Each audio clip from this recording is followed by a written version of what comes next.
It's Yeah. happening. All right, audio's See, the live. people are missing the best part of our talks. Yakety yak. Don't talk back. I can't in good faith just like put our audio live without telling you guys. But every time that I tell you guys, it's like it ruins the moment. Like the tone changes. Yeah, it's like it's like it's in. I feel like even if there was some sort of visual cue that I could give you, like a little sign that's like, hey, it's going live. You would see that, and again, it would just like die.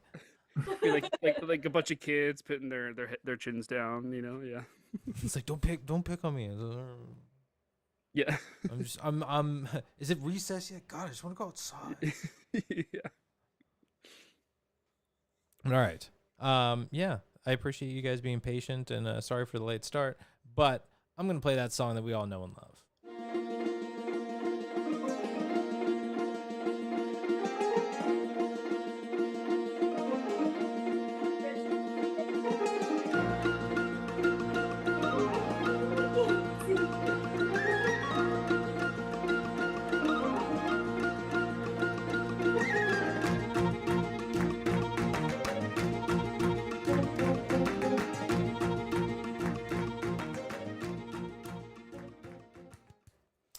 Welcome to GoodFlickas, home of the GoodFlickas. Can you take our critiques? Let's find out as we dive into tonight's movie, Ford versus Ferrari. I am, of course, Matt, joined tonight by Brian, a.k.a. Born to be Batman. I'm excited to talk about this duo for sure. I'm Happy. Happy. Yes. Oh my God. I don't think that was the tone, but I'm just gonna roll with I think it. you nailed it. I think you nailed it. Jen, what do you think? Speaking of, we are also joined tonight by Jen and Kiwi. We got Kiwi back. We got Kiwi guys. We got Kiwi back. We got Kiwi back. We have Kiwis back. Like Yes, back. we got Kiwi back. Yes. How are you doing, Jen? Good. Ready to start school? I heard that, so like, just want to call that out. Like, congratulations, good luck, and you're gonna crush it. Thank you. I'm excited. Wow. And nervous and excited. That's the way to be. That's That's what I said. That's the way to be. Yeah. You got this. We're excited. We're gonna learn so much, like by proxy, much like we do with Brian and all of his fun stuff. Yeah. And Nick, we get to learn a lot from Nick as well about dead bodies and murders and things like that. So yeah, we got a fun group here. We don't learn anything from me other than annoying facts that nobody cares about when it comes to movies and actors. That's what we do here. Yeah, Matt, you're not a productive member of I society. I don't provide anything to this group, but a pretty face. But Nick, Lame. that hurts. But Nick, you are joining us tonight as I don't know how I feel about this. Fart versus Farty. He's got to have his reasons. I'm not sure. Perhaps the sound of engines. It's just toilet humor. That's all it is. Oh, hold on. Because I'm never prepared no for relation to the movie whatsoever. I'm just never prepared for it. All right, there you go, Nick. Quick little he got one in. And for my delay, I think a little scramble of trying to find the right button though. That's what I'm saying. It's like for my delay, just another one. You get there you go. You get two. But I'm just. All right. Yeah, we were talking about Ford versus Ferrari tonight. This is my pick. So I went with this because it's I've been seeing clips and stuff of it pop up on Instagram a lot, and I've never seen this movie, so giving that away right now. So this was a first time watch for me. This is a movie that I haven't seen, that I was excited to see, that I wanted to see. It showed up on Netflix, and I was like, hell yeah, let's start the year off with something that I hope is a strong one. When you come in with Matt Damon and Christian Bale, I'm like, I mean, the odds are kind of in your favor, so hopefully. But also it was like I said, it was a movie that I hadn't seen that I've been excited to watch. So I was really glad I got to watch this one with you guys, and I'm excited to talk about it. But New watch for me. That's the big reason. I wanted to watch a new movie, and this seemed like a fun one. But anybody want to go first for initial thoughts, scores? Who wants to ruin Matt's day? All right. Who gonna do it? Who gonna do it? All right, bring it on, Jen. I'm just kidding. So I had heard of this movie because it was very popular when it came out. It came out side by side with I think another car movie, if I remember. Was it Ferrari Likely. with Adam Driver? That's Like a just different one. Maybe. Anyway, I know the name. I didn't know that Matt Damon was in it. I didn't know anything about it. I just knew I heard about it and it was supposedly good. And when it was my first time watch, and when I in the beginning it kind of dragged, kind of like these thoughts right now.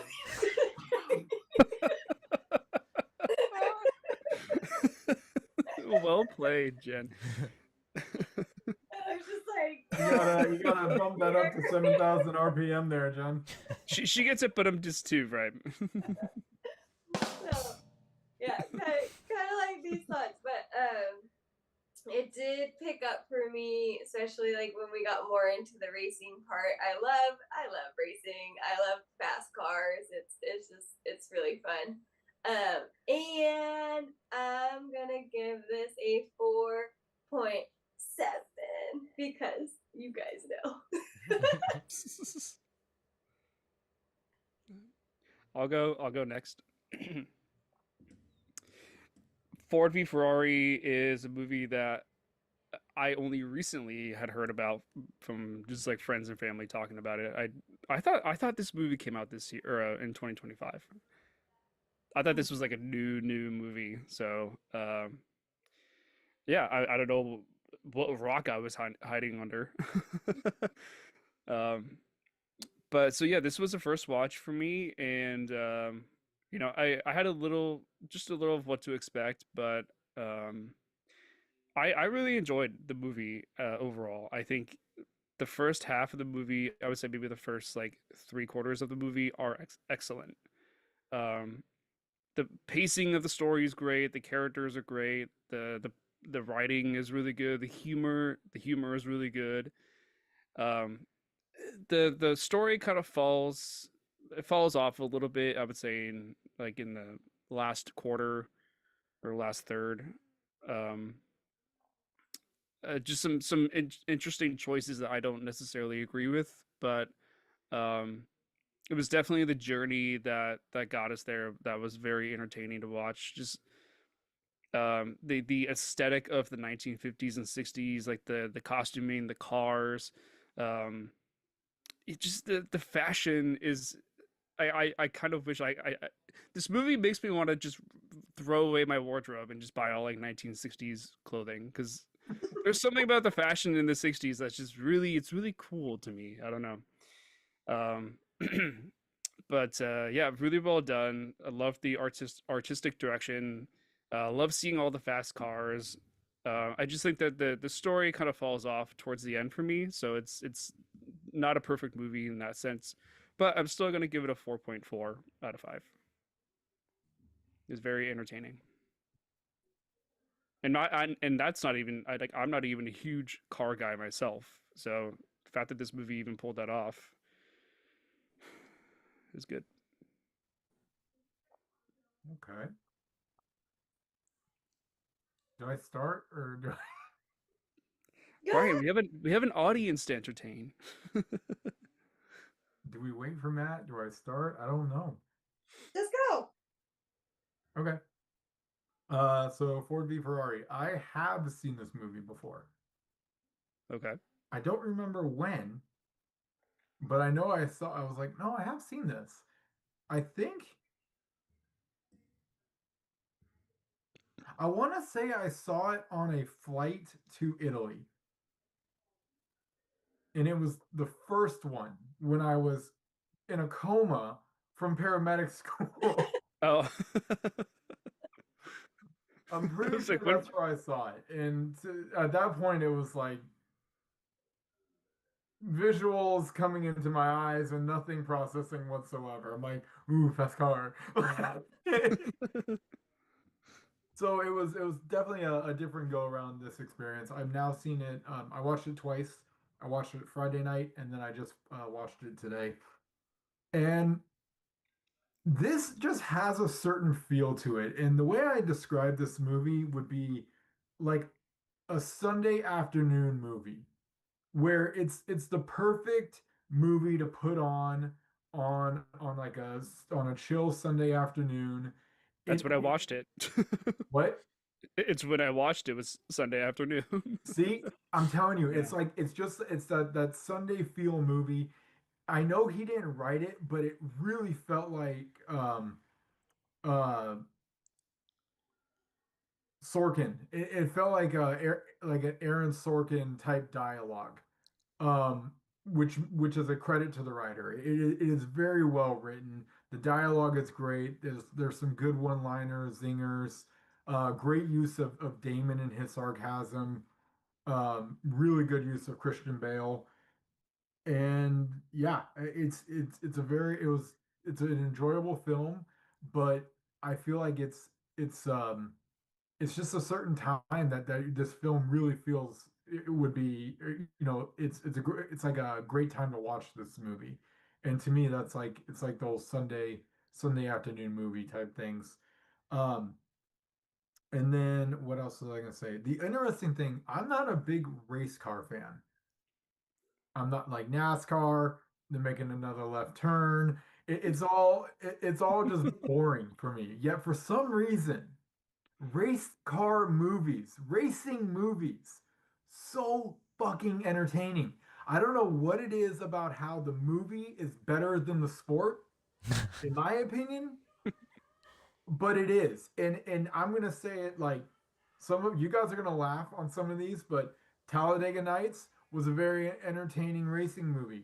Cars all day long catches my attention. All right, Days of Thunder with Tom Cruise, another really good racing movie. And yes, to me, they are better than actually watching racing. And I don't know what it is about these movies that make that happen, but something's there.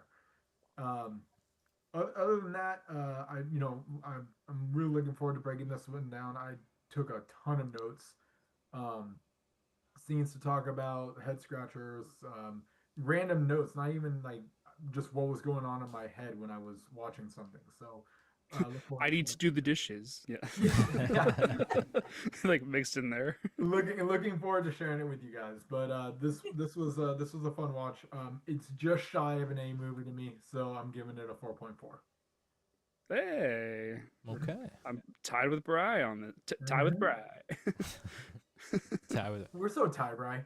Tie Bry. You guys got tricked into a photo finish, huh? Yeah. Yeah, Nice. we both crossed the finish line at the same Watch, time. if Matt does a 4.4, like that 3-4 is crossing the finish line. That's No the triple pressure. crown. Only one way to find out. So I'm sorry I stepped away. That is and, now. Yeah, well, I'm sorry I stepped away and missed the last half of what you were saying, Nick and Brian, what you were saying. But yeah, I'm. Was this a first watch for everybody? Not for you, It Brian. was for Okay, me. For me, yeah. gotcha. But not for Brian. Yeah. So well, just to tack onto what I heard Brian saying when I got back about like racing, I've been to NASCAR races, and like I've got to say, like it's the environment that makes it a lot of fun, and like I bet. it really is just like, but it's so freaking loud. Like I mean, there's just I've never been as an adult, so like that's a different thing. Like I can. Alcohol's involved and I'm watching cars go and making a left turn, like hell yeah, let's do it. But it was a really cool experience. So like I think it's one of those, like I'm gonna say, like watching baseball on TV is really boring, but like when you're at the event it can be a lot of fun. True. Yeah. And NASCAR I feel like is a similar kind of a thing where like it's hard watching it on TV. I feel like with camera angles and stuff that they can do now, where they're cutting into the driver and you're getting conversations and stuff like they do in these movies to keep it exciting. Right. It's a much more interactive experience while watching at home, but feeling those engines and like the crowd is like, wow, as they race by and everything, the rush of the wind, like it's exciting. And then when God forbid something does go wrong, it's like, oh shit, like it's a spectacle. Like, yeah, like it's a spectacle. Like you're interested in what's happening at the same time. You're like, I hope everybody's okay. But like, Yeah. holy shit, these guys are going hard. So yeah, I enjoy racing movies. I think they're a lot of fun. You mentioned some really good ones too, and I really enjoyed what this movie did. I have never heard of the Le Mans race or whatever. I like a 24-hour race. I'm like, that's freaking insane.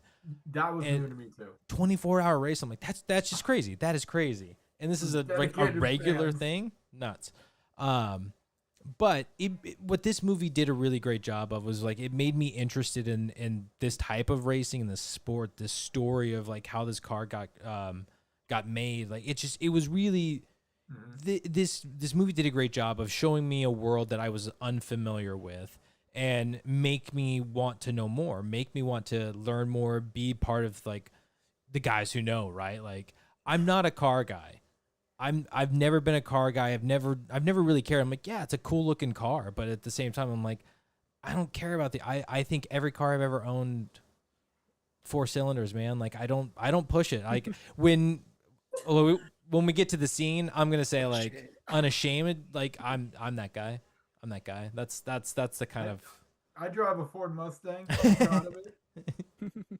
I don't. I drive a Ferrari. I will say this. I'm the type of person who would not treat a sports car properly, and that's just me knowing who I am. Like I'll be the guy in the passenger seat who's holding on for dear life. It's like, fuck yeah. But I'm not gonna be driving the car. That's not me. That's not me. So anyway, yeah, I really enjoyed this movie. I thought it was a lot of fun. I really love the chemistry between Matt Damon and Christian Bale. I want more and more and more and more from these two. Like buddy them up forever. They were fantastic. I really love what they brought. And again, like I said, they made me want to know more about this story. They made me want to know. Learn. They made me want to learn more about this history of the cars and stuff. And actually, I'm really interested in Shelby, knowing the cars that have come out of him. So, yeah. I gave this a wait for it. If I had a drum roll, I'd hit it. 4.6. 4.6. Did you hear my drum roll? I did. That was good. Oh, did you? Yeah. Yeah. Man. I really like this one. I do think that there's some work that could have been done, like things that I would have done differently. But overall, like I really enjoyed this. I really like them. I like the characters. I like the story, and it did everything I could expect from 2.5 hours of a movie about a 24-hour race. So, but all right. With that, I think it is time for us to hit it.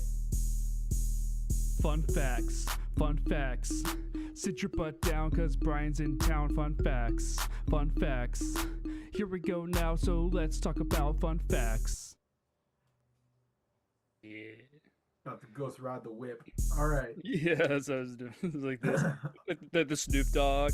In respect to Jen, we're gonna try to rip through these fun facts as fast as we can. All right. So it is January 12th, 2026. You can catch Ford v Ferrari streaming on Netflix. I believe it just was put on, so it's gonna be there for a while, is my guess. This came out in 2019, 1 year before Hell.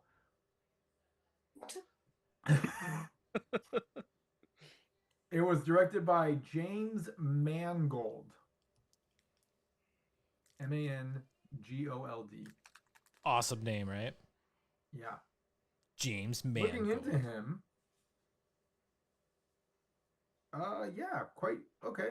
We've got a top 10 to mention. Hell yeah. Number 10, Night and Day. 3:10 to Yuma. Identity. Oh, that was a good one. Walk the Line, 2005. I believe that was the Dewey Cox story. No. Walk Okay. Hard is the Dewey Cox story. Walk the Line is Johnny You're right. Cash. How You're dare right, you? I'm sorry. Every time I bring up Johnny Cash, though, you guys are like, I don't know Johnny Cash. So like, I'm not Yeah. surprised. It hurts my soul, but I'm not surprised. You're right. I stand corrected. Number 6, the Wolverine, which I think Matt might become pretty soon. Number 5, Indiana Jones and the Dial of Destiny. Ooh, recent one. Eh. Yeah. 4, Ford v Ferrari. 3, Logan. 2, A Complete Unknown. Number 1, Girl Interrupted. Nice. That is a good one.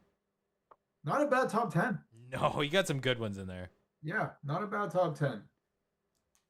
All right, the cast. We've said their names a couple times. Matt Damon plays Carol Shelby, who I thought was just perfectly cast for the way they use Matt Damon, his sarcasm, everything. His side partner Christian Bale plays Ken Miles. I don't know about you guys. I am such a big fan of I am the smartest man in the room Bale. He does it in this. He does it in oh my goodness, The Recession. The Big The Short. Big Short. The Big Short. When Christian Bale has the I'm smarter than you character going, I absolutely love it. And this one, he has like an English twist to it, which just makes it even better. It's incredible. So that's things I just want to mention there. Does anyone have anyone else they'd like to mention, or any performances that they felt were really good? Ooh, we got some. Molly, but it's only because I love her in Outlander. Okay. That's a true fan right there. Love what you do in another work, so you get my vote here. I But love. she was I love great her. in this Yeah. movie too. Yeah. She was That's the phenomenal. wife, right? Yeah. Yeah. Molly Miles, right? So that was Katri. Oh my god. I was gonna say I have no idea how to say her name. Like Catriona. Catriona? Yeah, Catriona Balfe. Catriona Balfe. Balfe. Yeah. I really have no clue. Is she French? Or is she? Or She looks French. Katarina? I don't know. I don't know. I'll look at. I also too want to piggyback your shout out. I thought she was one of the coolest sports Irish. sports movie wives Matt. that we've seen. What? It just. Sorry. I don't know if that's a traditional Irish name or not, but all I can say is if it is, there's no way we're pronouncing it correctly. Oh no, there's absolutely not. Catriona Balfe? It's not. Yeah. Okay. Wrong. Guaranteed. No? Guarantee it's wrong. Guaranteed it's wrong. Hold on. Let me. Like I How said, do you say Catriona Balfe's name from Ford v Ferrari? It's Katrina Balfa. Katrina Balfa. Katrina Balfe? Okay. Much easier, but certainly not how it's spelled, right? Yeah. Yeah. Balfa. Balfe. Okay. But yeah, I do want to shout out her as just one of the coolest sports movie wives. Hey, It's- she was an it's weird. enthusiast. It's weird, but some of these wives are just like ball busters and really annoying. Where this one, it's like support times 10. To where Even her it's like, intro. even when she was when they were trying to figure something out, she walks right up to Miles and says, "Figure out this shit. I know you can figure out this shit. Just figure the shit out." and he's like, okay, I'll do that. It's like the amount of support and the love that she had. I just really like seeing it. It wasn't like a Adrian who's like, you're gonna die.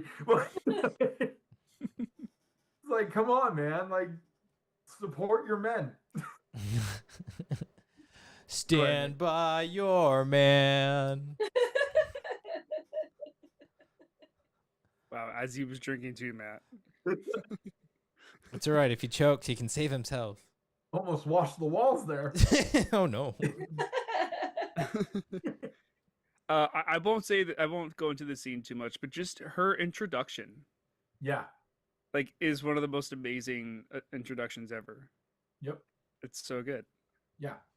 She's just great character, and you know, we need more sports wives like that.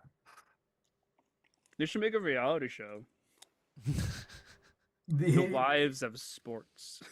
the other one that I want to mention, and it's only because I thought of a cast swap that I would have loved to see.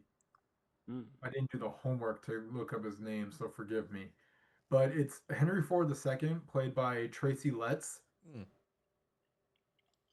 He did a good job. I'm not saying that he didn't. But are you guys familiar with the actor who plays on the Blacklist, Hmm. which I'm gonna have to It's look like up. if you got a name for him, like there's certain ones where I get them mixed up, like Burn Notice, Blacklist. God, there was another one where it's like those like criminal dudes that's now working for the Oh good yeah, guys. okay. I knew his name. I just couldn't think of it. James Spader. Yes. Okay. Yes. Who I was thinking of. Perfect. Yes. I would have loved to see James Spader as Henry Ford II. How do you spell his last name? SPAD. Spader. Spader. He's in Age of Ultron, isn't he? Pretty sure. Anyway, he's Ultron. So anyway, Yeah, I that would be interesting. I'm not like super familiar with Ford, so it's hard for me to, but yeah, I'm not sure if they went because of looks or what, but I I don't was know. just watching him, and then I was like, no, I think Spader could have just done, especially on. I don't want to go into scenes, but I'll bring it up when we start talking about him, Hmm. about just the comparison of what I think Spader could have done for the movie. I mean, I can see it. He's got like a calm, scary about him, and it Yes, seems that like not to like it was Tracy Letts, right? Tracy Letts, Tracy correct. Letts. Like he did a good job, but I don't know. There was something about his Ford where it's like you. I don't, and I feel like it's the way he's playing it, and I don't fault him because I like this is a detail about the character that I'm enjoying, Mhm. that he did, but he made it feel like Ford was like a guy trying, like pretending to be in charge. Like that was a Mm, big joke throughout the thing, like in he played it to that, and I really enjoyed what he like how he brought that of like I'm in charge here, but it's like dude, everybody else is doing it for you, like you're pretending to be the big man. yeah, yeah, You exactly. sign the checks, but you don't really make the decisions. Right. So yeah, I really like what he did, but I agree. Like Spader would be really interesting. All right. We are moving right into the ratings. So, GoodFlickas, we're going to be giving this a 4.53 out of 5 stars. This is the first 90 higher rating of the year. Hey, 1 out of 2, not 1 bad. out of 2, coming in hot. Hey, IMDb is 8.1 out of 10. Letterbox is a flat 4 out of 5. And the Roger Ebert website, 3 out of 4 stars. okay, Raj. I took down 3 quotes. Directed by James Mangold and given spectacular horsepower by dual male leads Christian Bale and Matt Damon, Ford v Ferrari recounts in a sometimes exhilaratingly streamlined fashion a tale of Motor City dominance seeking that compels you to root for good guys who are doing the bidding of rather bad guys. Quote, you don't need to be a car person to appreciate the conventional but crackling human drama that animates Ford v Ferrari. And quote, Damon is superb in the kind of role he excels at. A man of integrity who gets steered off the path and is subsequently righted. That's good. Was this actual Raj? I can't remember when. No. Whoever this guy was, or whoever the critic was, well said. Like, this is some good. Yeah, really good credit. It was Oh. a pretty decent review. I think it was like a 9-minute read. He really put some effort into it. Yeah. Nice. Yeah. Budget was 97.6 million and worldwide gross is 226.3. Hey, making that money. That budget actually seems kind of low to me. I don't want to jump into facts, but I was reading something about like how they were trying to really trying to keep the budget low on this, or like relatively low. It was nominated for 4 Oscars and it won 2 of them. Hey, okay. Nominated for Best Achievement in Film Editing, Best Motion Picture of the Year, Best Achievement in Sound Editing, and Best Achievement in Sound Mixing. Ooh. I'm giving this one to the sound, like for both. Okay. So you're saying sound editing, sound mixing? Yeah, I think that wins. I don't think it's editing or like regular editing.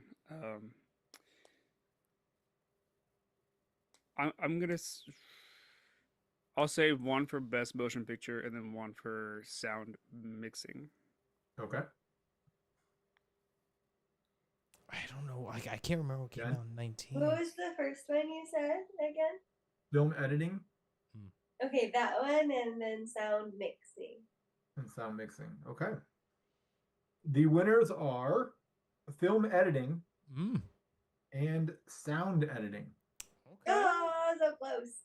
That's crazy. I remember there being a shot, like a over the shoulder shot, where the actor that was speaking, their lips were not in sync with what was actually being said. Oh. And I was like, "Oh, the editing needs some work on this movie." I didn't So notice that. It was when they were in like the restaurant in the beginning. Are you sure your streamer didn't like No, it's like glitch out on you? No, because I'm the trying first time I did it, it was out, but then the next time it cut back, it was fine. So it was 2019 Best Picture. What the? That's what I was trying to remember. I'm trying to remember without looking. Oh, is that is it the Parasite one? Oh, that could be. I don't remember when Parasite came out. All right, this would be the 2020. 2020 Oscar. Yeah. I'm trying to I'm like, that's so close. I should know this. All right, here we go. Best Picture, yeah, Parasite. Oh, good job, Brian. Yeah. What was the other nomination? It was sound. 1 for film editing, 1 for sound editing. Nominated Picture of the Year and Sound Mixing. That was the other one they lost. And then Golden Globes, it was nominated Best Performance by Christian Bale. Did not win though. Yeah. Always getting snubbed, that man. Oh, that was the Golden Globes. I didn't even look. Oh, okay. I can look real quick. Oh. Golden Globes. I know what. Yeah, best sound mixing was 1917. Oh, of course. Right? Oh, yeah. Yeah. Yeah, we did that a year ago. That also won Best Cinematography, didn't it? It did, yes. Yeah. Because that was his name. Is it Sam something? For cinematography, Yeah. Roger Deakins. Oh, never mind.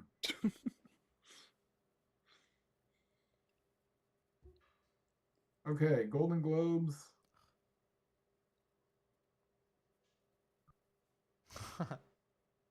Searching.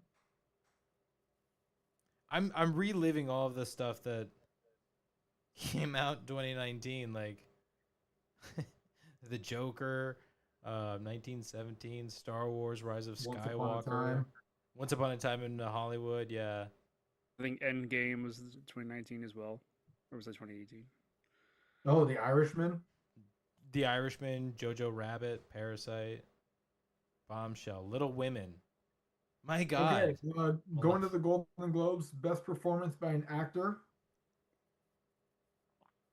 You've got Antonio Banderas in Pain and Glory, Joaquin Phoenix in The Joker, Ooh. Jonathan Pryce, The Two Popes, Ooh. Christian Bale, Ford v Ferrari, and Adam Driver in Marriage Story. That's a rough movie. Ooh. The Joker guy. I'm thinking Joaquin. Joaquin Phoenix. Yeah. We got 1 vote for Joaquin. You got 2. 2 votes for Joaquin. Joaquin. I mean, bandwagon effect at this point. 3 votes for Joaquin. 3 jokes for voters. Well, guys, you better start walking towards the trophy. Walking. Nice. Nailed it. That guy. Oh, that was Because good. you are winners. Oh, look at us. We did it. Good job. All of us I together. remember one of the Shern sisters recommended Marriage Story to me in Costa Rica. It's a heavy movie, but I mean, it's good, but it's heavy. Yeah. It's Adam Driver and ScarJo? I was thinking ScarJo, yeah. Is it Scarlett Johansson? That looks. It was either ScarJo or Charlize Theron, but Scarlett Johansson keeps ringing I think it's my memory ScarJo. bell. Yeah. I didn't see that one. I didn't want to be depressed. Yeah, Scarlett Johansson, Marriage Story. Yep. Mm. All right. Bale took driving lessons to prepare for his role. Good job, Christian Bale. Good for him. Damon said the #1 reason he wanted to do the movie was to work with Christian Bale. Well, how about we just do a repeat and get you guys together again? Seriously, stick together. Christian Bale had to lose 70 pounds for this role. This man and his weight gain and weight loss for movies. Unbelievable. Like, just the up and down. I really didn't recognize him. Yeah, I was like, that's Christian Bale? dangerously skinny. Damn. He's lean. What are you talking about? As the film had been in development for over 10 years, the writers actually had the opportunity to meet and interview with the real Carroll Shelby. Ooh. That's cool. The real one guy. scene- I hope he was cool. I'm sure it was. In one scene, Carroll Shelby refers to Henry Ford II as the Deuce. Ford was called Hank the Deuce as far back as the early 1940s. Did you know that the 40 in GT40 comes from its height of 40 inches? Yes, They said that in the movie. we learned that in the movie. There you go. That's just a fact, not a fun fact. Wow. Damon and Bale waved the green flag at the 2019 Indy 500 to help promote the film. That's cool. It was the last film to win the Academy Award for Best Sound Editing before the award was combined with Best Sound Mixing as a single award for Best Sound. I was wondering that. Is it mixing and editing like very similar? Now it is. Yeah. And lastly, a total of 9 GT40s were recreated for the film. Wow. Recreated? Wow. Recreated. That's a fun fact. Breaking out the archives. Yeah. I wonder I how like to many of them are imagine that a lot of these damaged. cars were just like stored in a preserved, like climate controlled warehouse. All these The Smithsonian. yeah. Yeah. Just hidden in a museum in Chicago, in the Yeah. suburbs of Chicago. It is his life. It is his love. It is his fault he did not lock the garage. Huh? What? Ferris Bueller's Day Off. We're talking about people preserving cars. The Ferrari. Oh. Right? Come on, that was a... That was an actual quote? Yeah. It's Cameron? Wow, okay. I know Cameron. I guess we gotta watch that movie again. Man. Can't believe that went over my head. I'm slipping. Anyway, 9 cars. That's impressive. Okay, you guys continue. I'm just going to be confusing everybody right now. Don't worry.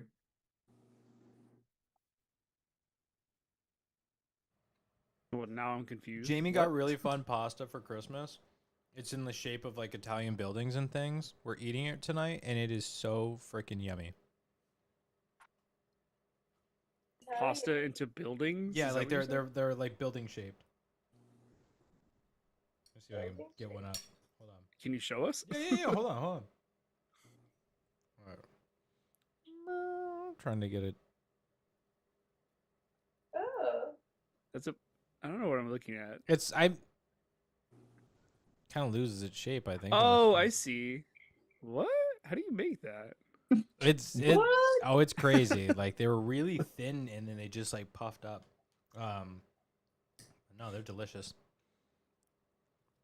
Brian, are you moving out to the living room? Is that what's happening? I am, man. That's what's happening. Okay, so fun facts are over and we're moving on to the next thing. Okay. You could have let us know that that's what's happening. I thought I did.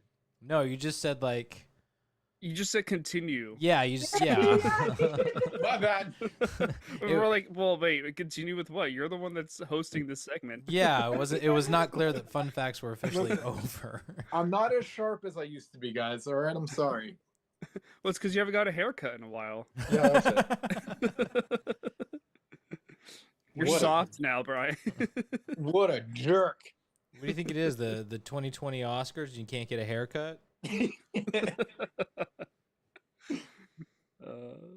You guys just gonna take a little. No, you're going for the Matt Damon look. I get it. Like currently you're at Christian Bale. You got the Ken Miles going.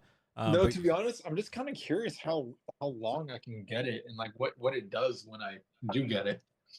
We saw how long it was a couple years ago. It was like an No. actual fro. This is longer now. I would be so interested because Jen, I imagine your hair is kind of like naturally that curly. Yes. Yeah, I didn't do anything to it. like I would love to see what happens to Brian's hair because I imagine it's gonna have some curl to it.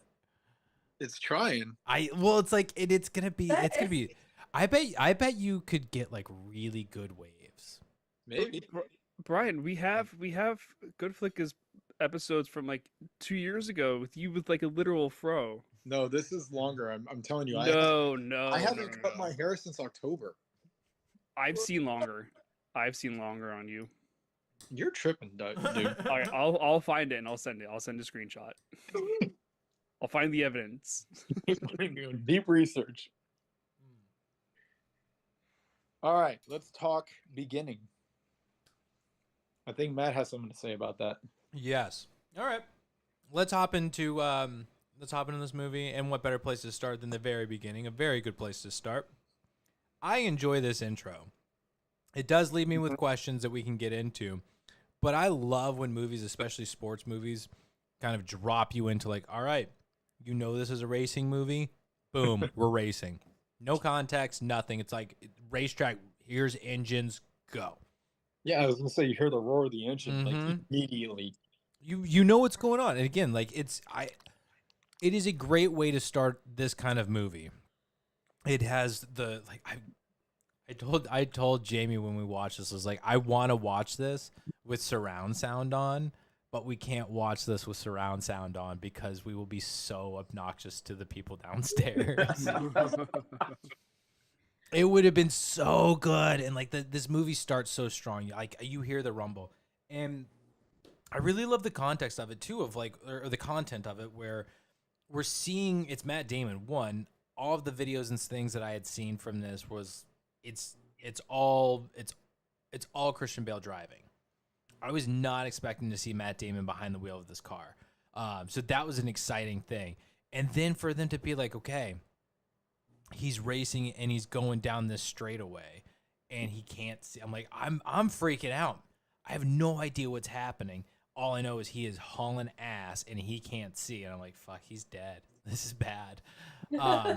So like it just, again, I really enjoy how it drops us into this movie. It starts off exciting, and what an intro to a character. I mean, this, I don't want to keep hopping through the intro. Do you guys have anything you want to add, or I don't know where the intro is actually going to stop for everyone. Go ahead, Nick. Yeah, the intro was a great what's it called? A hook, like to hook you in. Him catching on fire was just like, wow, what a start to a movie. And what does he say? Like, Am I on fire? Yeah, car's on fire, or like engine shot or something. Like he's not concerned about himself. No, he said, "Am I on fire?" As in, like, I was on fire, but am I now on fire? No, cool. We continue the race. Yeah. Like he was just so concerned about, like, all right, let's get this race back on the road. Yeah. You know, the fire's done. Stop worrying about it. His whole crew's like, "You were just, am I on fire?" Like, yeah, I was just on finish. fire, not anymore. Yeah. Yeah, I just thought that was really funny. At the end, a very simple title drop. You know, nothing too crazy. But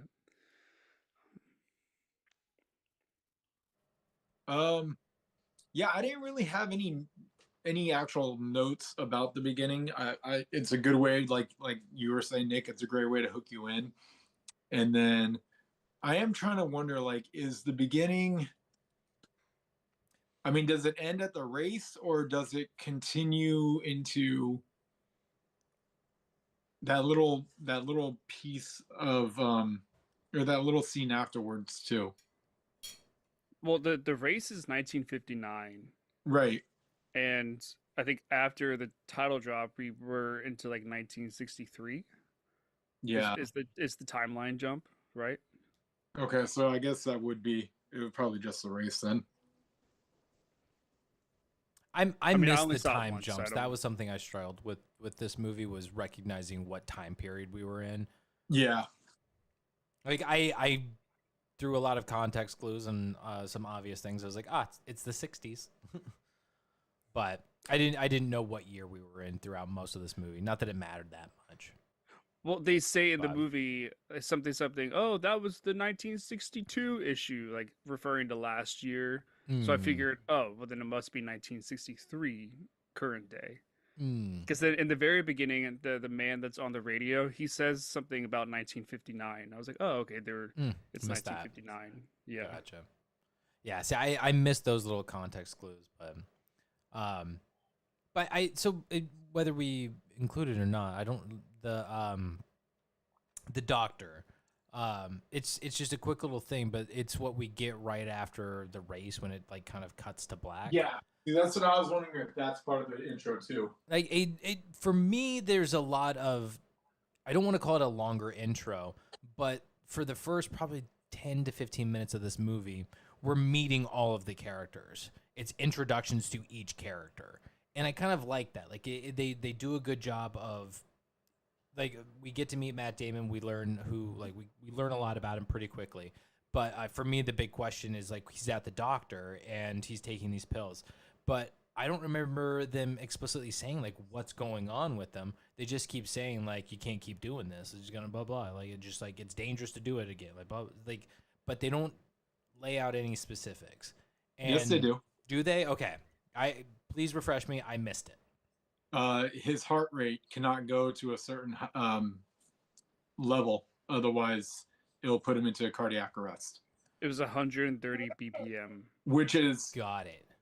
insanely low. Like that's a low threshold to be like you pass 130 and you go into cardiac arrest. Like that. Yeah. I mean, I can go 135 on a treadmill.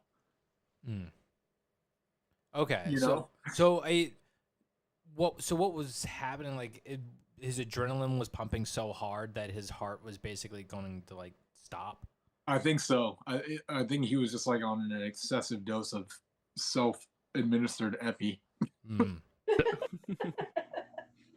Just that it's I feel because it's got to be like these guys are adrenaline junkies. I mean, Yeah. hell, when you watch Damon take the plane later, right? Like, I mean, this Shelby is a guy who needs his heart to race, but he's got to find that balance of like how can I get that rush and then stop.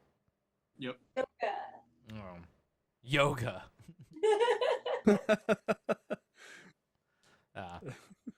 So yeah, I just wanted to talk about the doctor scene a little bit because I had missed all of this stuff, like the details of it. Good to know. Thank you. Just wondering like what he's taking these pills, like, but I got you. What's going on? What's going on with him? So cool. Did you guys want to talk about any of the other like intro stuff or like that's it? And we hop around to memories and scenes. Memories. I got one. Yeah. The fight. The fight between the actual fist fight? Yeah, the fist fight between Ken Miles and Carol Shelby in the little park across the street from his house. Bread Brothers. That was my title for it. This scene had me dying laughing. It's like probably the funniest moment in the whole movie for me, and definitely the most memorable. It's essentially when Shelby's trying to get him to like do the race, right? Like convince him to come back after the 4 people were like, win this war, do whatever you need to do to get him back. Ken just sucker punches him dead center of in his face. It was so out of left field and unexpected. I was just dying laughing. And then they get into this whole like tumble wrestling fight in the yard and throw it over trash cans, and one's using like a trash can lid as a shield. They're like kids in the park, like in medieval times or something. And then like the cherry on top to all of this is what's the wife's name? Molly. She's like she puts a chair on the front lawn and like it's just watching the fight casually, like it's just entertainment.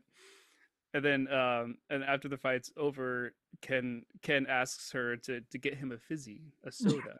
A fizzy pop. A fizz pop or whatever. And then Carol's like, can you give me one too? And Ken's like, no fizzy for him, only for me. like there were like 2 10-year-olds. The whole thing is just so great. It's so amazing. And then the fact that Ken like agrees and comes back and everything. It's just like that's brotherhood right there. You don't have to be blood for that. That's my top memory. But go ahead, Brian. Yes, this scene was quite entertaining. It was so entertaining that I actually gave it 2 titles because I just couldn't decide. So the first one was Bread Brothers, and the second one was Molly's Game. And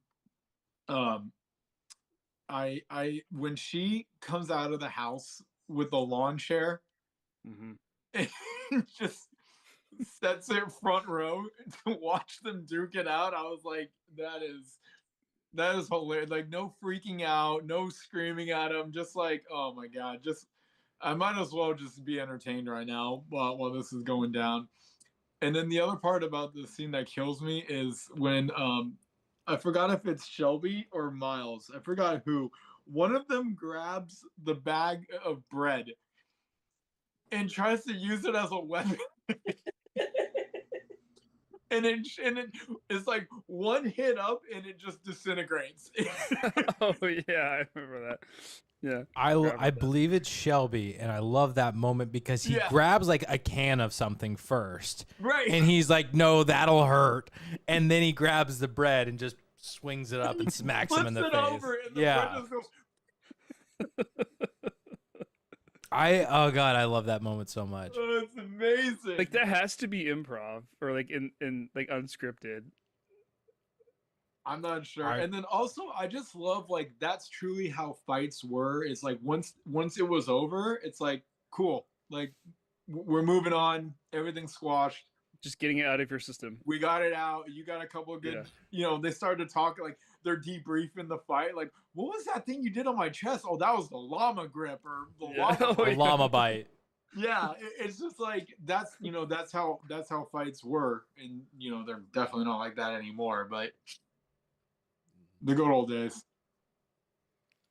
Yeah, I you mentioned like Molly and everything, and like I love the relationship between Molly and Ken. The chemistry between Bale and how do we say her last name was pronounced? Balfi? Balfi, yeah. No, Balfa. Balfa. F-U-H. Balfa. Balfa. Balfa. Yeah, the chemistry between the two of them was just incredible. They so many scenes where the two of them are the only people on screen, and it's just like I could watch you guys all day. You're so entertaining. But this moment when she pulls out the lawn chair and she's like, "All right, I'm just gonna sit," like just her watching it and then him recognizing, it's like you've just been sitting there watching us this whole time. Like it's so great. And then he asks for us, so like the two of them are fantastic, and I love how she does so much without saying anything. You know, she just rolls up and she's like, "All right, I'm about to go to the grocery store. Need anything?" Right. And like looks around like ice cream and bread. Bread. Yeah, because his ice cream's melted now. Yeah. Yeah, because it was in the paper bag before the fight. Yeah. I loved it. The chemistry was fantastic, and she was so entertaining. Got to find a wife like that. All right, what other memories? Got anything, Jen? Yeah. It's actually and I laughed because I was like, I love racing, but my memory is actually the airplane. Like, and how I said that was so unexpected. And the whole time I was just like, what pilot in their right mind would let some guy just take over the plane like that? Yeah. He drives sports cars. He can fly a plane. No, story checks out. Yeah. I mean, he fought in World War II. I think you can trust the guy. Wait, Shelby was also in World War II? Yeah, he was a pilot. That's what he says. Yeah, but yeah. He didn't prove it. That's what I think he did. He flew beautifully. He landed that thing. Well, he made an entrance, that's for sure. He like did a power slide with the airplane. It was awesome. Yeah, he did. He did. Ridiculous. I will say that I don't like how they cut so quickly. Like he landed the plane and then we see him going out of the plane. I was like, oh, it's magician.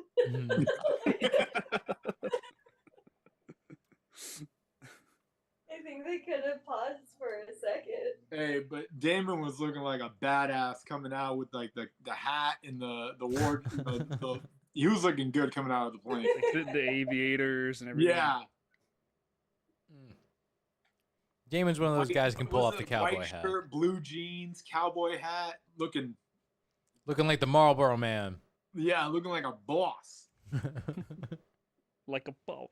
Go ahead, Brian. Mine's a pretty quick memory. It's basically just, and I don't want to go into details on it yet on the scene, but it's the 3 Fords crossing the line. Okay. It's basically the end. Yeah, it's even when you said we were doing Ford v Ferrari, I was like, oh, that's the one with the 3 Fords. So it's a true memory.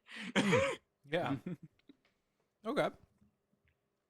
Well, in that spirit, mine was a Ford as well, but it's the let's call it the Joyride. I didn't have a title for it, but it's when Oh. Shelby locks up BB and takes Ford for a ride in the car.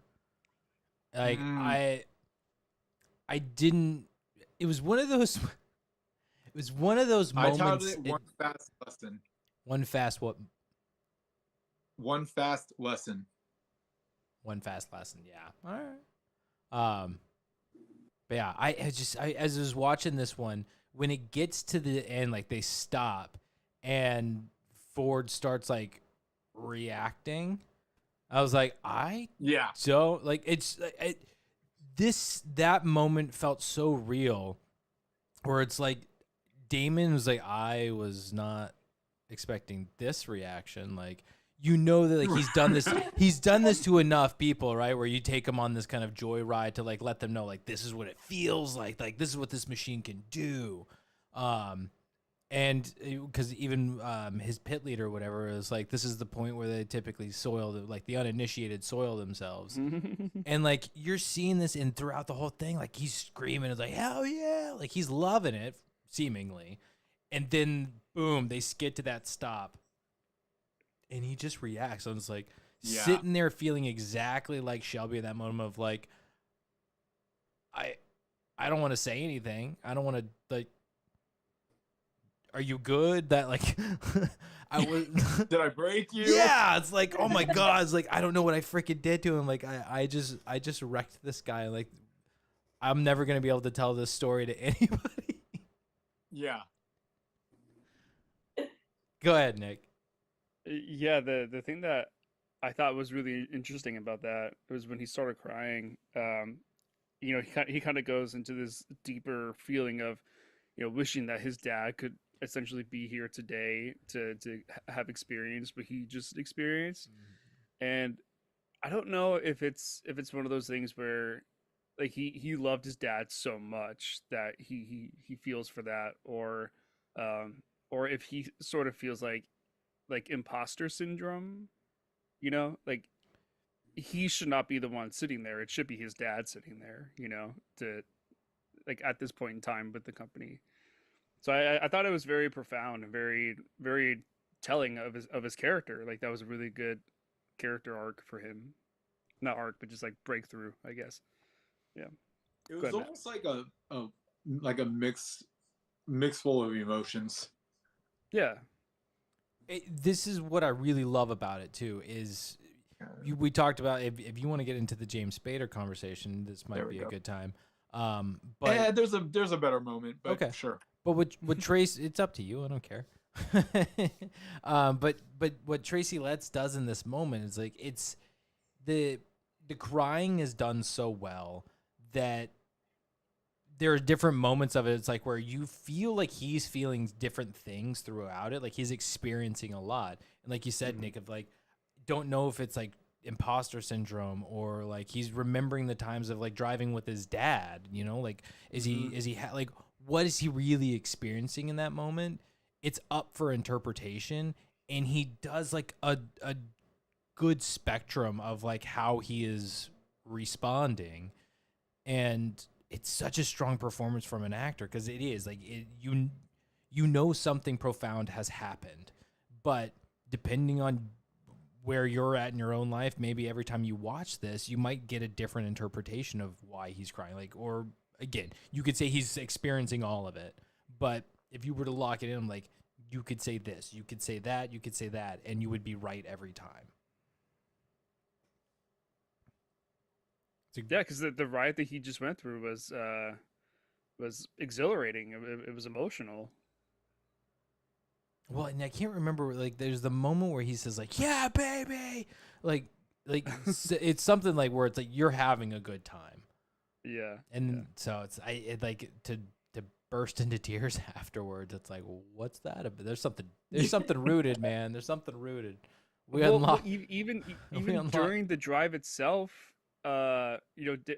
Shelby is just like poised, mature, stoic as he's driving. And then you got Henry, who's like, Yeah. like in the car. He's not used to those G's throwing him left and right. Yeah, yeah. That's actually a really good point when you mention it, of like how Shelby is just like in control and he's getting tossed. Like unfazed by all of that, all of the actual physical motions of the car. Yeah. Yep. Hmm. Yeah, it's a good one. It's a good memory. All right, scenes before we lose Jen. We got 20 minutes. Come on. Or Jen, give us everything you got. Yeah. I thought it was funny when Shelby kept messing with the Ferrari people. Yeah. Oh yeah. I Don't answer that. Stealing their their stopwatch. stopwatch. Yeah. And then, oh my god, the bolt. The bolt was genius. That was so mean. I loved these moments. So I watched this with Jamie, and when we were like, we get to these points and he's doing these things, and I was like, I love this. Shelby is playing like he's playing the mind games. Like he is in their head. Like he is. It's one of those things that, like, in most, I think, with when you think of like golf or you think about racing, like these typically solo sports, the intricacies of what goes behind it, like it's not always just one person. It's a lot of pieces, and in any sport, there's a level of mind game. And Shelby is like, he's not able to race and play that mind game anymore, so he's finding his way of doing it with the pit crew, and it's incredible. I am loving these moments of him just like stirring the pot, drive them insane, watch them implode. Ken's got them on the track, I've got them in the pit, and it's a beautiful tag team. I'm loving this. And Jamie just kind of goes like, he's kind of cheating. I had the same thought too. I'm like, that's interference, right? No. He didn't prevent them from doing anything. That's not cheating. However, I would say there's an argument for the stealing of the stopwatches, but it's clear that there's at least another stopwatch somewhere. That might be cheating, but the bolt was not cheating. That was basically how well do you trust your memory on what you just did to that car? It may not be cheating, but it's definitely manipulation. Oh, it's dirty. It's dirty. Yeah.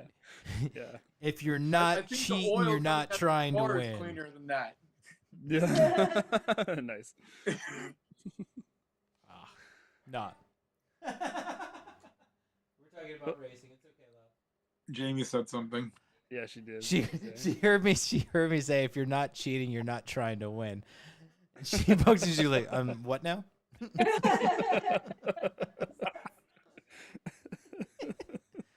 what you didn't go pro. You weren't willing to cheat. Oh God, though, like the dirty players, like there's a place for it. Jamie would throw a nut.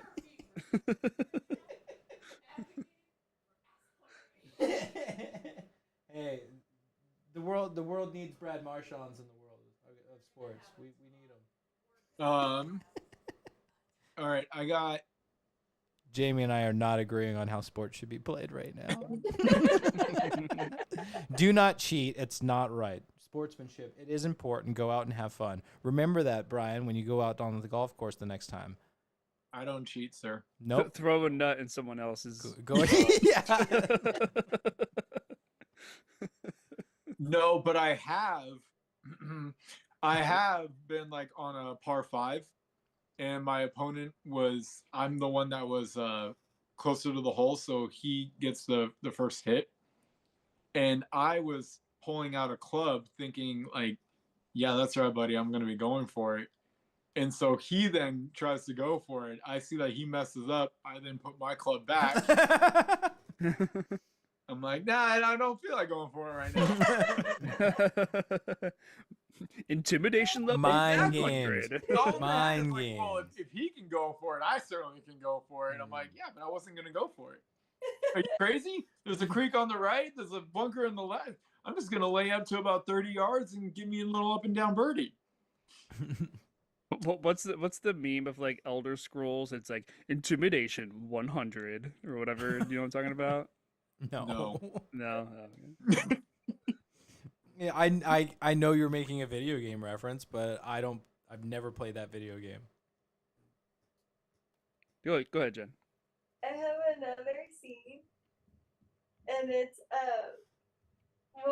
like the explosion, but like the first one. Holy crap, that thing's scary. Like when they're at the test.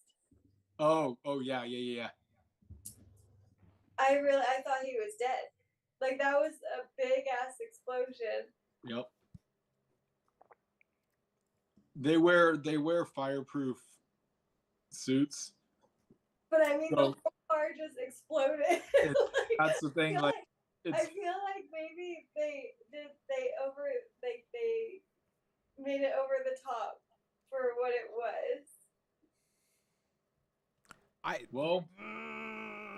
The I don't vehicle's think going so. 200 miles per hour. It's basically a 200 mile per hour bomb.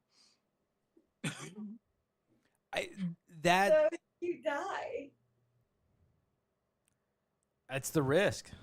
Yeah, it's like what they keep saying in the movie. You just got to get out of the car. If you get out of the car, you're fine. Yeah. They can get you. They can get the fire out. They can't pull the smoke from your lungs. I wasn't expecting it. It was a shocking moment and extremely cinematic. I mean, I've never like the way that they have his brake lines glowing and like I don't know if that's a legitimate thing. Like if they would literally, I could believe it. He's going 200 miles per hour and That like was so cool. I could believe it. It was, whether it was real or not, it was an incredible effect, like a great visual. And I mean, these cars can freaking explode. They've got nothing inside them to protect them. Like it's just a freaking metal cage with an engine. Like that's it. And Yeah. it was insane that it goes up. But the devastating and brilliant thing of what it started was the foreshadowing of his inevitable end. Yes.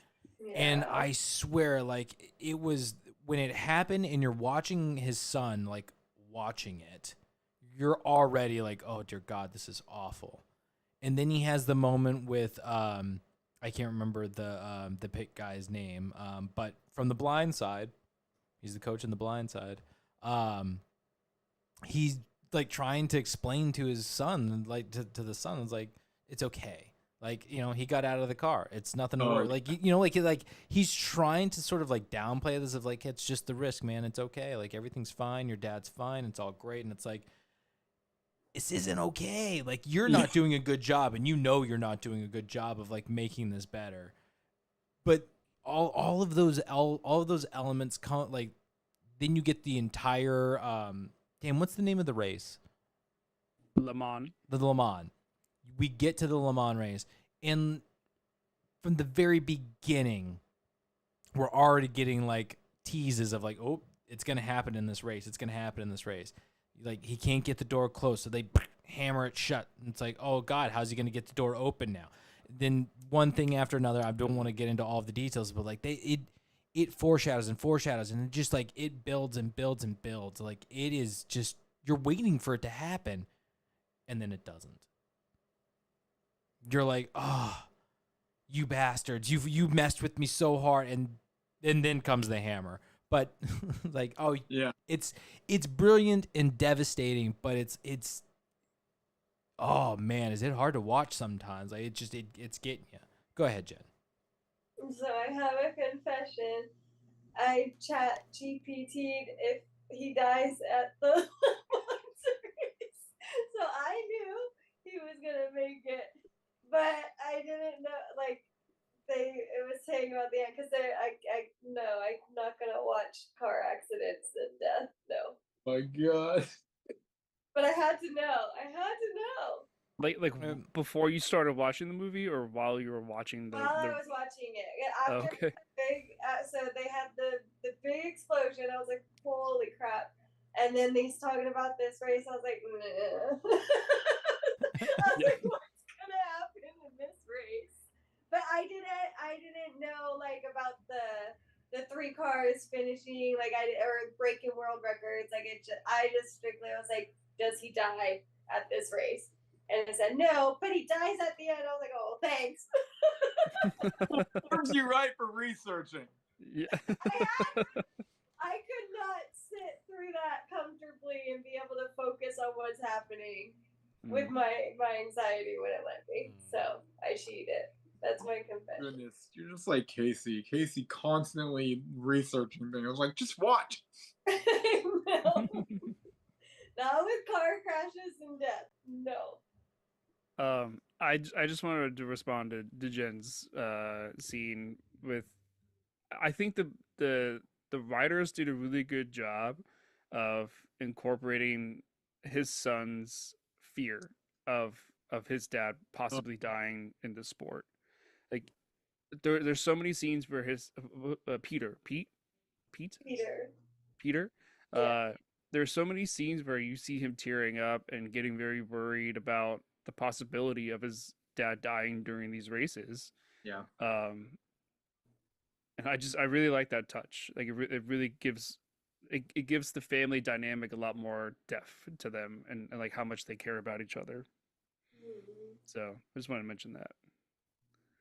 Yeah, there was this one part where I think it was the son, he was like, no, you have to show me this. And like it was so sweet. It's like he wanted to learn. It was something to do with that wrench. Yeah. Did you guys notice that the mallet hammer was like the go-to tool to fix things in this movie? Oh, with the trunk? Yeah, you got Miles beating the crap out of the trunk with the hammer. You got the other guy coming in, hitting the door closed with the hammer. I was like, that hammer's the little champion for that team. Can we talk about that scene? Which the beginning, the one where his Miles's car is not fit for the race. Oh yeah. Like this scene is it's so spectacular. Like it's just the guy who's like going around and inspecting all of the cars, like saying, like the trunk is not the right dimensions and all of this, and Miles is just going on his very, very relatable, rant about his car is fine, like it's all good, and then he's like, all right, well, you know what, I'll conform to your standards, and just grabs the hammer and just starts beating the shit out of his trunk and then slams it shut. I know there's so much more that happens in between all of that, but man, that was just like that was the chef's kiss for that whole thing. I titled that scene, I'll fix it.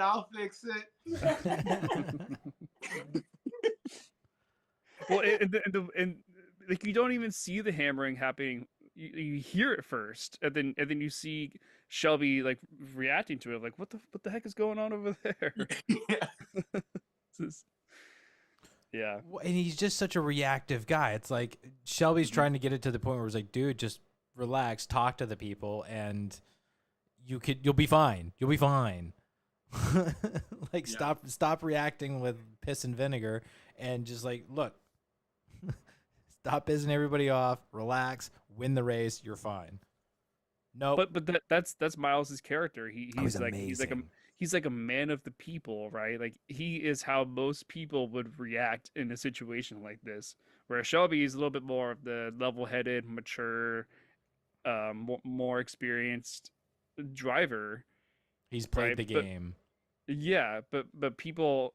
The common man, I guess I should say, is going to be more attracted to Ken Miles. Hell yeah. Which is why there's that whole problem with the Ford and being like, we don't want Ken Miles to be the face of Ford with the way his personality is. Right. So there's a lot of like political stuff with that. Yeah, Brian. Got a new scene. We don't want it. I titled it Morning Memo. Is this the red envelope? No. No, this is essentially it's the introduction to Henry Ford II. Oh. In the factory? Yeah. In the factory, yeah. I want to say that really happened too. What? I want to say it really happened too. It wouldn't surprise me. Like But this scene is what made me start to question, like almost immediately. I'm like, James Spader. I really would have loved to see Spader in this role, just even doing this type of stuff. This was the moment when you said James Spader, this was the moment that I thought of him, and I was like, oh yeah, he would crush this speech. Exactly, like the screaming. I titled it memo, and now I'm monologue. the the screaming monologue. I just feel like Spader could have really delivered it, but it's a good monologue. It's just like let's just say you would never picture a boss doing that nowadays. Like this is we're definitely in the 1950s or 60s where people actually weren't so sensitive and could take a verbal licking if they needed one. um I really really like this scene. I like the delivery. I like everything. I love the fact that at the very end, his ending line was getting in the tailpipe by a Chevy Impala. That's what my father's reputation is going to be if this shit keeps up. Like, just what a scene. What an impactful scene. Yeah, I love that. Even with that joke, like the whole warehouse, the whole factory, like laughs. Like they think it's funny too, but they also like understand this guy's serious. Yep. And it's like the true assembly. Like you see all the Fords that are being built and like the assembly line, and he's just like shut it down. And it's just it's such a good scene. But what was the line that Henry says where he's like, if nobody comes back with a good idea, you're all fired or something like that? Yeah, it was the person that comes to my office with an idea Gets to keep his job. It keeps their job, yeah. Other than that, consider yourself fired. Like that's wild. Isn't that a wild thing to hear? I mean, just to fire your entire warehouse, like if you plan on rehiring, like what's the plan here? If you think you're in deep water now. Well, he's essentially saying like we need to come up with a breakthrough idea that's going to save the company. Right. And if we can't come up with that idea, then you're all done for. You know, it's really like an all or nothing situation. Yeah, what's interesting to me, because I don't know the history on it, is he's addressing the assembly line, the whole factory, all of Ford really, because he's got all the execs there too. But like, he's addressing them like they are losing a ton of money. Right. Like they're going broke or something. And at a certain point in this movie, it was like, damn, nobody has any money. But their whole plan is at the beginning is to go over to Ferrari and be like, hey, we know that you're struggling. We're gonna buy you for, what was it, $10 million? I think they wanted to merge.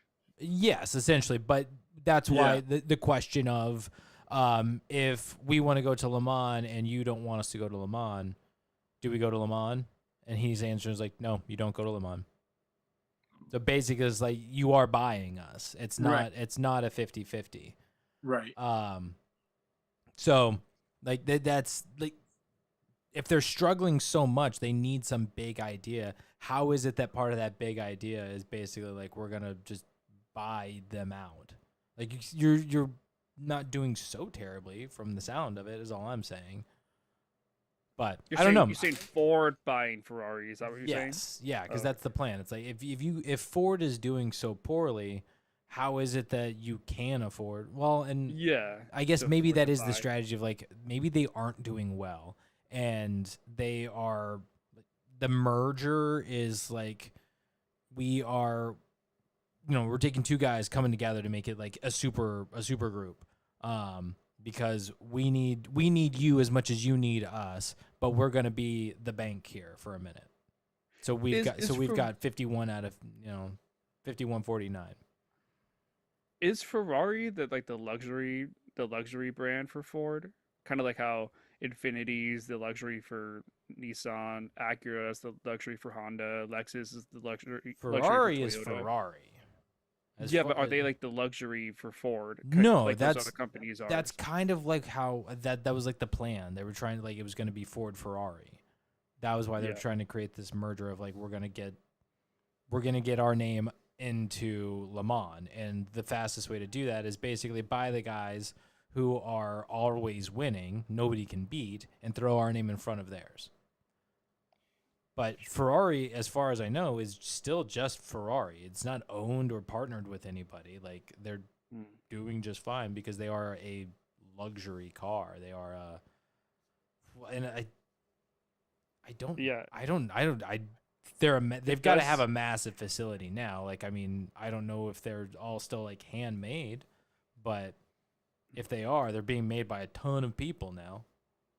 So here's a relevant fact. No, Ferrari is not a luxury brand of Ford. It is an independent luxury sports car manufacturer. Though Ford famously tried to buy Ferrari in the 1960s, which is what this movie was made in, a deal that fell through and led to their legendary racing rivalry at Le Mans, with Fiat eventually acquiring a significant stake in Ferrari later on, which we learned in this movie, which then spun off into its own public company. Ford's actual luxury brand is Lincoln. That's what it was. Yeah. Yeah, in 1963. It was a failed acquisition, which is when this movie was. Yeah. So this movie is a true story. Yeah. Yeah. It's not just like based on a... Well, is it based on a does true it story? even say that throughout any of this movie? No, it doesn't. Yeah, I appreciate that. Yeah. We always talk about these like biopics, like where it was like based on a true story, based on real life, based on factual events. But like this kind of pulls you out of the story when they tell you that, right? Yeah. Well, it's like this. What I like about them not doing it in this is it kind of like we know that there's going to be some fictional storytelling here. Like I assume a lot of the stuff between Ken and his wife is like you couldn't know any of that. Like I mean, sure, maybe you're really dramatizing his whole relationship with his son and all of those kind of things. And which I don't mean to say he doesn't have a good relationship with his son. What do I know? But you know, like it's a fictional movie about a real thing. But do we really need to know that? Like, do we have to have a title card that says, "Hey, this is based off of a real thing"? Well, they used to be marketing. It's so annoying. That used to be the hook. It's so annoying. Yeah.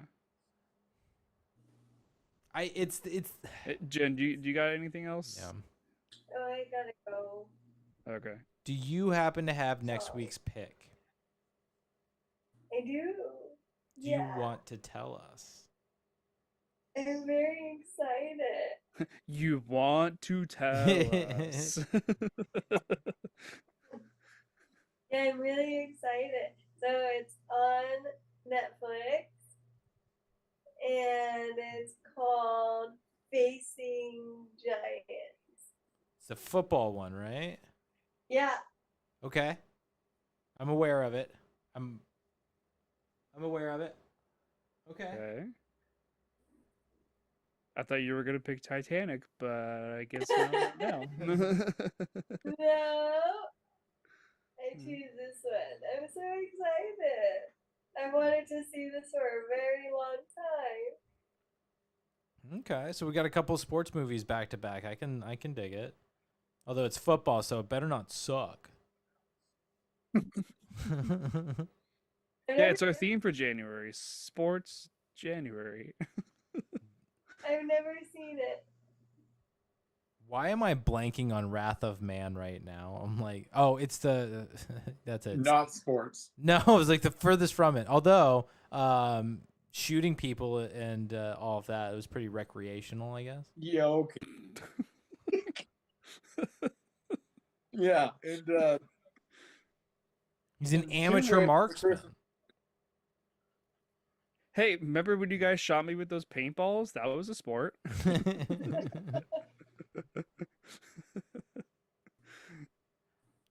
All right. Well, okay. So, sorry. It's what Giants? Facing Giants. Facing Giants. Facing Facing Giants. Yeah. Facing Giants on Netflix. All right, I will make the announcement again when we wrap at the end. But thank you for your pick, Jen. Thank you for making it out as long as you did. Is it an early work day or is it classes start?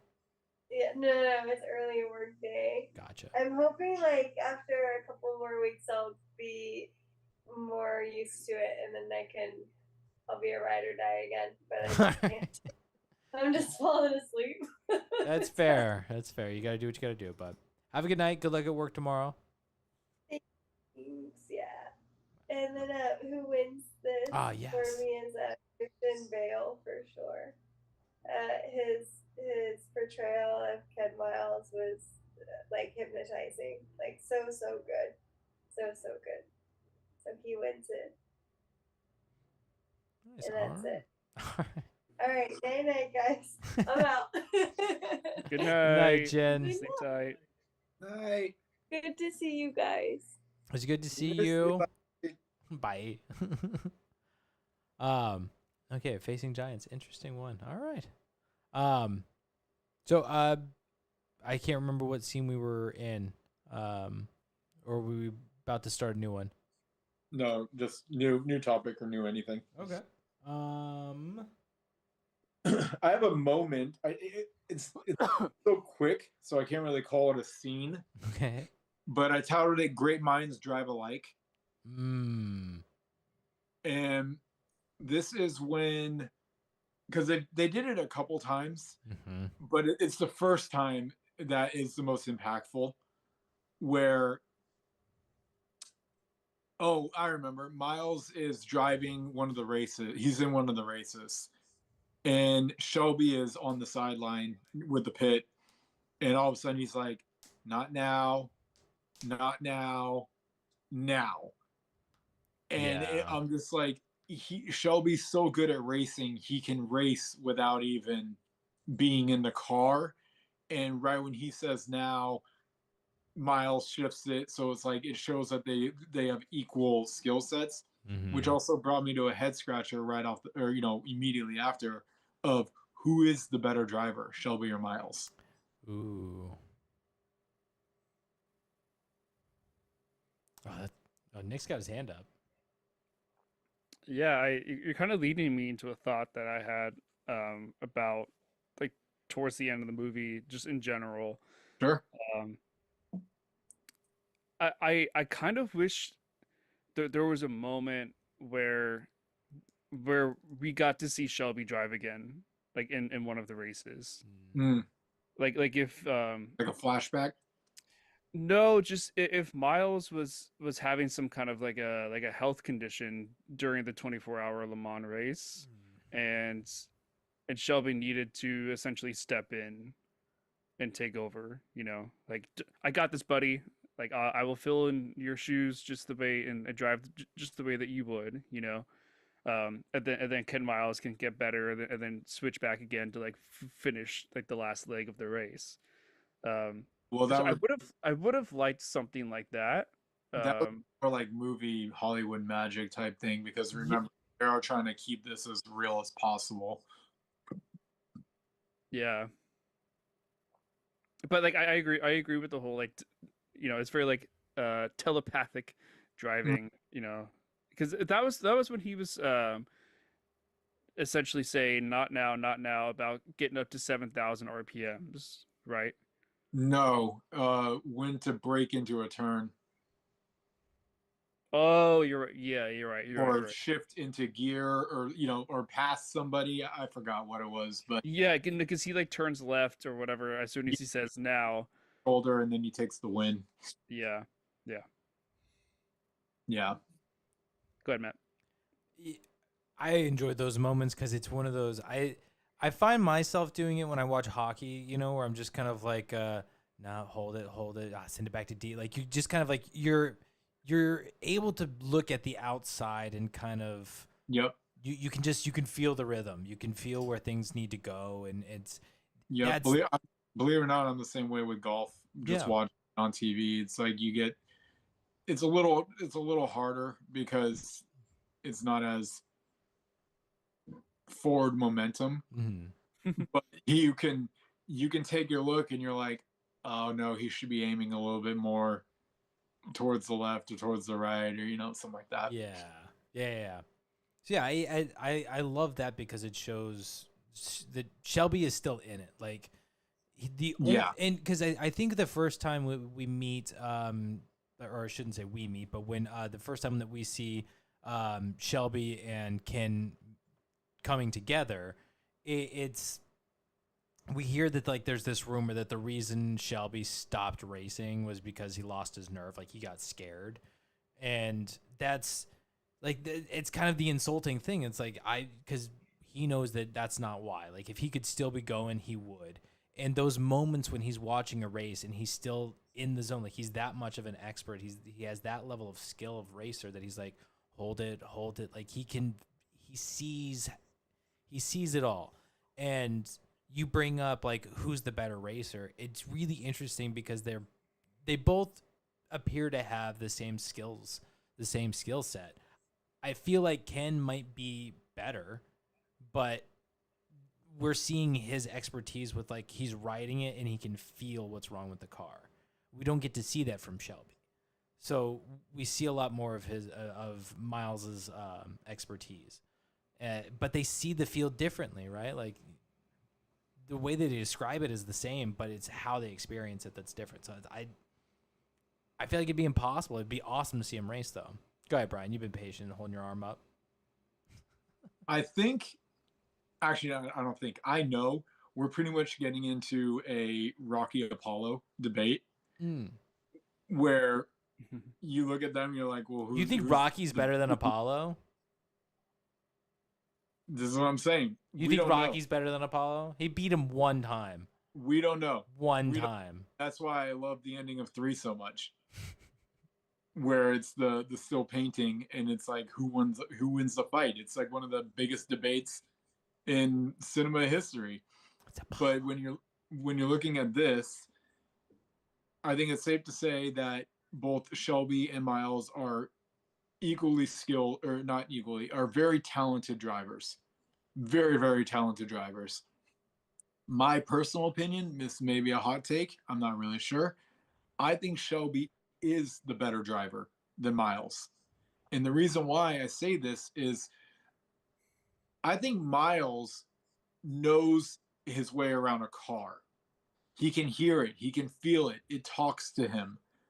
He's almost like connected to the car, where Shelby, from what little you see, and to me, seem more of connected to the racetrack.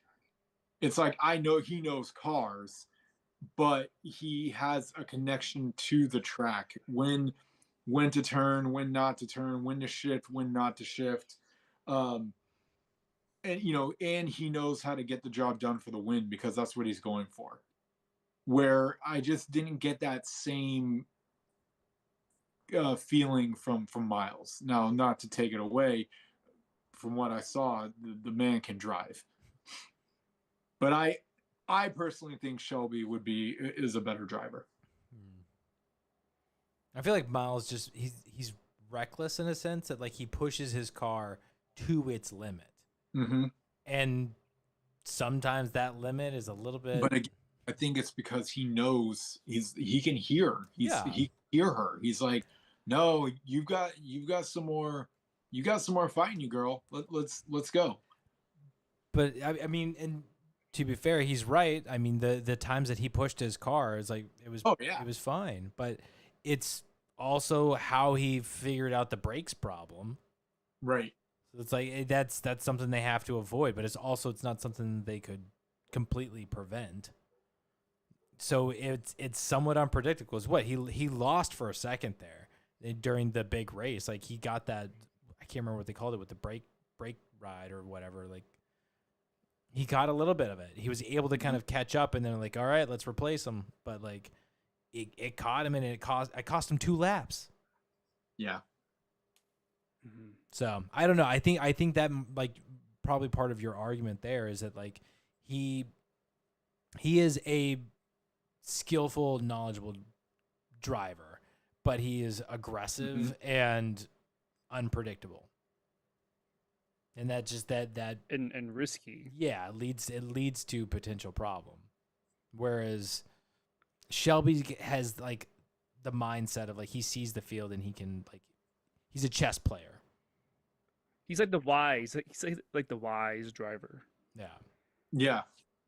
It's kind of like Dumbledore and Voldemort. They're both very powerful wizards, but one is evil and reckless and one is good.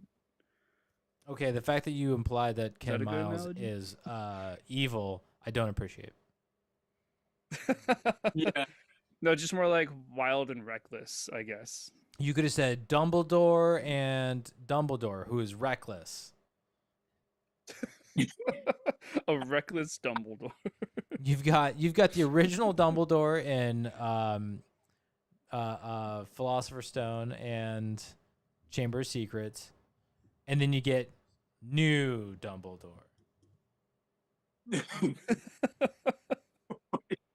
Nude. That was good, Matt. There's two Dumbledores. You've got the cool, calm, collected one, and you got the reckless one. The one who's spending time in caves and getting cursed. Yeah.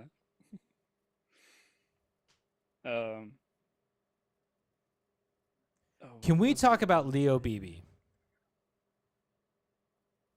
So he was the douchey marketing guy. Yes. The So VP, whatever. played by Josh Lucas. He sucked. Like he's one of those. He's guys. the villain of the movie. Oh, for sure. Right? Like he's just he's one of those guys where it's like, oh, it's all about the. It's about the business. It's about the brand. It's about It's like it's. Wait, are you talking about the VP Yes. of Ford, or are you talking about the VP marketing guy is Bernthal, John Bernthal. Right. Okay. So the blonde hair or dirty blonde. Yes, the guy who gets all worked up when Pete is going through the Mustang. Sure. Okay. But yeah, the guy that you hate, that you should hate at the end of this movie because he sucks and he's trying to make Ford lose. That's like, this is the only way I could describe it. It's like because of his like corporate bullshit. It's like, do you want to beat Ferrari? Do you? Yeah, it's Ford told me to go to war, and you are taking away my guns. What are you doing, man? Yeah. He sucks. Well, he keeps showing up, and he's so smug. Like I loved when they locked him into the office, and like it's like, yeah, screw you, man, screw you. And he knows nothing. His interview was like stomach turning to hear. It was, oh my god. When he was being interviewed at the race. Not the Le Mans. Yeah. It was it the Daytona? I think so. That was the second race. Yeah, where he's like, "Oh, this is a big step for Ford. You know, the cars, the RPMs, the drivers." Yeah, and he even said even the RPMs are all decided. That was the Le Mans. No, that was not the Le Mans. It is. It's at the beginning because he's talking. It's what they set up for the Le Mans of like he says we even decide the RPMs. So it's why later on they bring up again that he can't go above 7. No, I don't think so.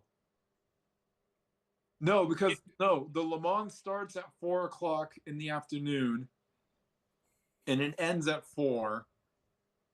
And there's no nighttime. You know, the nighttime interview was a different. I think it was the Daytona 500 or the Daytona. It could have been. Because they were talking about how the Fords were winning. Yes, this is the one that it is. This is the one that Miles had to win in order to make it to the Le Mans, or Shelby would basically turn over the Shelby company. And he tells him to push it to 7. Yes, correct. He says go 700. Like screw these guys. Burn rubber. 7,000. Go like hell or something. Yeah. Yeah. But no, that little smug ass interview of his, I'm like, dude, you are just. it's like I said in our movie announcement, how the asses that sit in the chairs at the very top frequently know jack shit. Yes. Frequently. I mean, how many times have we done movie facts about the decision that the bigwigs wanted to do, and then the director was like, fuck that, this is what I'm doing. If the boots are on the ground, you listen to them. Yeah. Asses are in the chairs, ignore them. That's what I keep hearing. Wait, okay. I want to talk about the red file, the red file scene. Like this isn't the story of a red folder. Nice. It is a good title. But I love this scene. It is an incredible monologue, an incredible speech from Damon. Like, I mean, Shelby is crushing it. But I love that we get to watch it. And I had the exact same thought. I'm like, we're out in the lobby with him. He's sitting there and he's watching these women doing their job. And it's like that folder just across a room, 3 hands. Like, what the hell? Like, it was like, what is happening? You want to know where your waist is? You've hired 10,000 people to do the job of one. Yeah. Like, what are you doing? So I love the way that he calls him out too. Like, this speech from Shelby is so good because you kind of get the impression that he's like intimidated. He's a little nervous about this. And even when Ford like has him sit down, he says like nothing to him. It's the most arrogant, like, you sit. Like, that's it. Like, he doesn't say anything. He doesn't even look at him. It's like so disrespectful, and comes in with like, give me one good reason why I shouldn't fire you right now. Like, he's so cocky. He's so arrogant. And then he comes in with that speech and it's like, oh, that, you want to talk about chef's kiss? Like, he just told you, this is why you're failing. This is why you will succeed. You keep letting me do what I do. Get this guy out of the fucking picture because he's wrecking your chances, and understand that I am the expert here. Either know that what I'm doing, trust in that I'm doing the right thing to get you what you want, or you will fail. Oh, and it's so fucking good. Great speech. Go ahead, Brian. Yeah, it is. It's perfect delivery from Damon, and great writing, just great everything. What I don't understand, now that I've seen this 3 times though, at the end he says only one person runs this company. From now on, you report just to him. Mm-hmm. Basically saying, I own it, you report to me, and we're done. Mm-hmm. Now go to war, right? Yeah. A few scenes later, we find out that dipshit has control over things now. I'm like, well, you just took so much steam out of that speech that you gave, Mr. Ford, because I thought you had the power. Where are your balls? Is my question. It just didn't make sense. I was like, he told you that you report to him, so even though he's been appointed whatever, it shouldn't matter. Yet for some reason it does, and that's when you had to do the whole locking him in and putting him in the driver's seat. I just don't understand why though. Like, I don't know if it's because of a movie choice or this happened in real life. Regardless, confusion stays within me. Go ahead, Nick.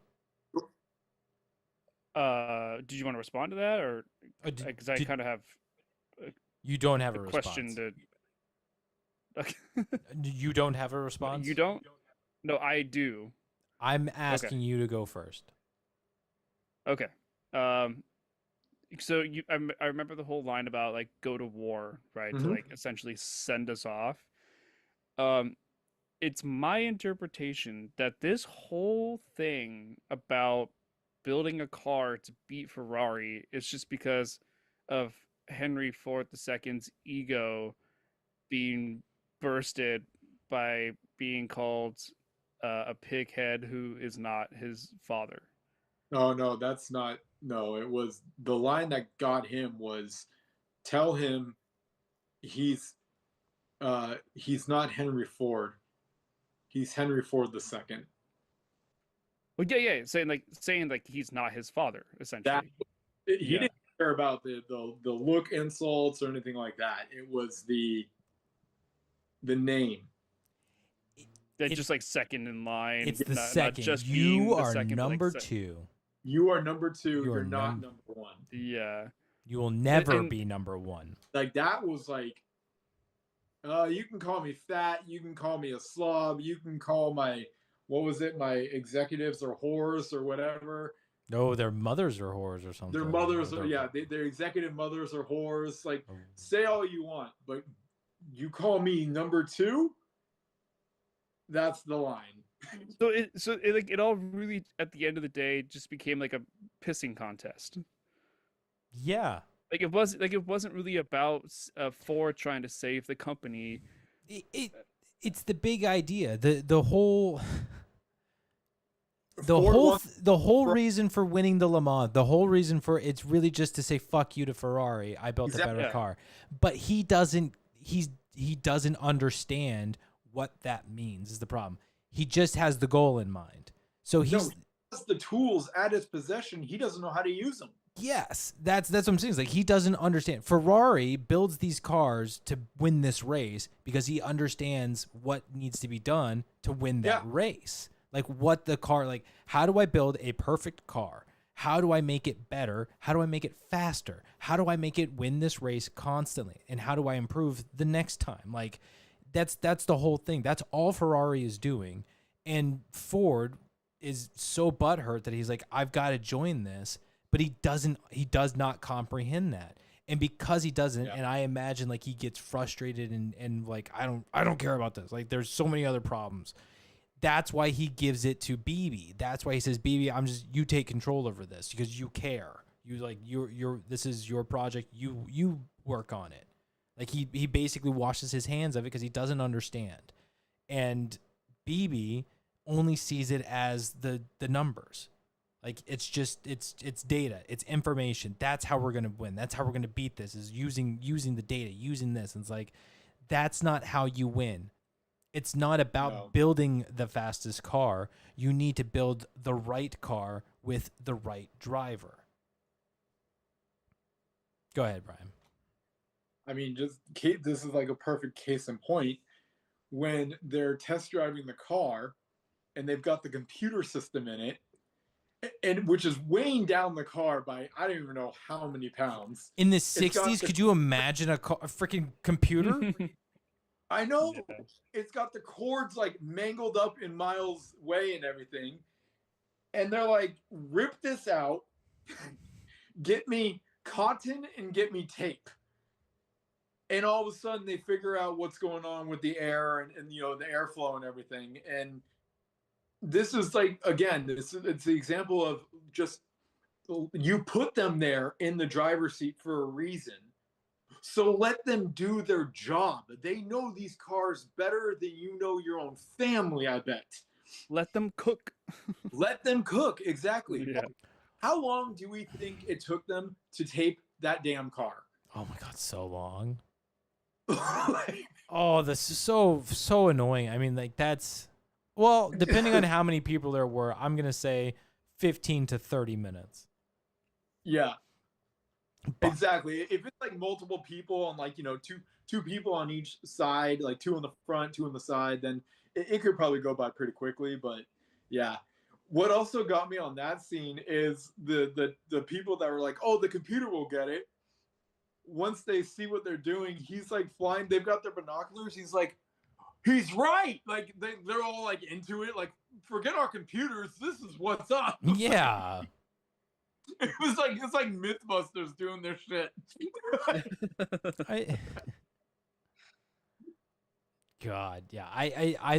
I love watching Miles just like step into this car. And yeah, like I think it's the second he sees it for the first time, he's just like, yeah, okay. Like he's impressed, but he can't show it. And he's driving it, and however long he was driving it, and it is immediately like, okay, well, here's what's wrong with it. Here's what's wrong with it. Do this. You fix this. You do this. You do this. Like, just from driving, he knows all of these things about it. Like, these things need to immediately be fixed because I can feel it. I'm Yeah. like, it's the most subtle of shit. And then he hops back. What they ask him a question, he's like, "Give me a second." Hops You- back in the car and then drives some more. It's like, dude. I This- need to ponder on this. This is when they're at the airport, right? Yeah. Okay. This shows me exactly how little I know about cars. Because when he jumped in and revved off, I was like, "Oh man, that is a strong sounding car." And then when they park it, they just tear it apart. It's like, I think the first thing he says is it's a piece of shit, and then Shelby's like, "It's worse." Like they are both like, they know how crappy the car is. Mm. But I'm like, well, I must not know anything about cars because I thought that was like a And then I love how they're like, what they say, when it gets above 140, it thinks, and then Shelby's like, it's an airplane. Yeah, It's an yeah. airplane. That whole duo is that's another really good scene in the movie. It is just so, again, it is so impressive to watch Miles talk about the car. I mean, the knowledge that he has, the skill that he has, it's impressive. In the scene that we get where he gets booted from the driver's seat for the first race, and he is listening to it, and we as the audience are blessed with like how skilled this man is, that he's listening to this thing, taking in the details, and able to pick apart. I'm like, he's doing this wrong. He's got this. He's doing that. He's doing this. Like, Yes. he knows what's going to happen to this car because of how the guy is driving it. And inevitably, it's exactly what happens. He even called a specific timing, like Mhm. watch out around sunrise, because I forgot what something's gonna happen. But I'm like, Is the gearbox or whatever gets hot from this, like the sun. to diagnose it down to a specific timing of the race is that is next level shit. It's a 24-hour race. The car that starts that race is not the same car that same 24 hours. Yeah. Temperature changes, weather, like all of that stuff. Like he is so aware of. Like that's it's really why it blows my mind that BB was just so consistent. Like not him, not him, not him. It's like your drivers don't get it. Your drivers don't get it. The only reason they even had a chance in the second one and came in second. I'm saying second in the Le Mans race is because they got a freaking pit crew from NASCAR. Like that's it. You can get in and out of that pit real fast. That's it. The only reason you got a chance. Go ahead, Brian. The scene you were just talking about, I titled "Racing Through Sound." Oh, the radio. Yeah. Mm. And it burns me to the inside my core what they did to Ken. You, without Ken, you don't have the race car that you have. You don't have it moving as beautifully as it is, sounding as good as it is, as fast as it is, to where it is just beyond competitive at this point. Considering only weeks ago you guys weren't even a name in a race. Now your name is going to be in a race. And it's because of Ken and it's because of Shelby. I mean, these are like the two leaders of the group here. Mm-hmm.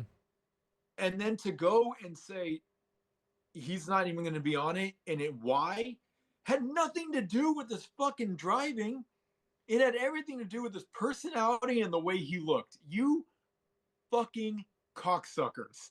That is just, I thought you wanted to win. If you want to win, you pick the best driver. I'm telling you, that boiled me. It still boils me every time I watch it. I'm like, You can feel it. How are they going to do that? No, All they care about is image. Which is weird because I thought they cared about winning. That's the craziest part, It's right? image and winning. Yes, but if you lose, how good is your image? Like, Yeah. Oh my god, I cannot believe how bad they burned him. It blows my mind. It's like, why hire someone to do a job and then not let them do the job? Thank you. Like the guy is killing it. He made like you said, he made the car what it's capable of. Like you need the driver to drive it the right way in order for it to work as effectively as it can. Yeah. Ken's that guy. Yeah. It's like the grand opening of a restaurant where the top chef has been in the kitchen for months, just getting it perfect, the layout, everything, just ready to rock and roll. And then all of a sudden the owner's like, hey, thanks for helping us out, but I got this guy coming in. Yeah. Can you make a salad? Yeah. It's like that guy doesn't know the layout. He doesn't know what I put in. He doesn't know the tools that I use. Like nothing. It's infuriating. Yeah. Go ahead, Nick. I have a very interesting scene that I really enjoyed, but also have a question about. And I'm hoping Brian has a title for this one, but it's essentially when Molly and Ken are in the car and Molly's driving all crazy and erratically when she is having that conversation with him Mm-hmm. about him potentially taking a job. First of all, her maneuvers are really well done. I mean, yeah, they were illegal, but they were extremely well done. Like essentially arguing in a car while not hitting anybody is really tough to do. I love Ken freaking out though. Oh yeah, he's even like taken aback by all of it. He's scared for his life, and why wouldn't he be? Like we are not on a racetrack where people expect it. Yeah, we are on a 2-lane highway with a double yellow in the middle. Yes. If Brian didn't have a title for this scene, I do. The thing that I was just kind of confused though is, earlier, the two of them are like their garage is closed, right? They're kind of struggling financially, and he tells her that he's essentially putting up the rope. He's gonna retire, and they're gonna get old and fat together. All this, and so she was like, okay, like if like that's what we're gonna do, right? But at the same time, like, why is she so upset about him potentially taking a job when their business is shut down and they're struggling financially? Like, what was her idea of like financial survival if they weren't going to be making as much money, especially when we find out that it's going to be $200 a day, which I'm sure is a lot in the 60s. She's like instantly on board with knowing how much the pay is going to be for him essentially going back to work. So I don't understand like what her, like where she is in her mind with all of that. Go ahead, Matt. So when she finds out what he's getting paid per day, she's stoked. She's like, hell yeah, you'd be dumb not to take this. I think adjusted for inflation, like nowadays would be the equivalent of like $1,000 a day. Ooh, yeah. Or like it's close to that. So like, I mean, in 1960, getting $1,000 a day, hell yeah. 30K a month. Yeah. Matt, did you look it up? Yeah, I think Jamie looked up to see what it was adjusted for inflation. It's like I think it was like 900 something, but it's like essentially about $1,000 a day. Is a lot. Wow. But the reason she's reacting the way that she is, like at that point, all she knows is that Ken was gone all night, and it's been like all day the next day, and she has no explanation for where he was, why he was home late, like what was going on. And he's being all coy and not saying anything about it, acting like everything's fine. She doesn't want him to go back into racing because he doesn't make any money racing. He doesn't have any sponsors. He doesn't have nobody wants to hire him as a driver because they don't like him. So even though he loves racing, she loves racing, and she loves that he loves racing, she doesn't want him to go back to it because he doesn't make any money. And that's her assumption, is that he snuck off, he's lying to her, and he's hiding the fact that he's going back to racing, where she's also pissed that it could kill him. It's like, Right. you're working your 9 to 5 job, busting your ass, saving as much money so that we can afford food. We don't lose our house. We get to raise our son. You're going to throw that all away because you can't give up your dream of being a racer and you don't make any money.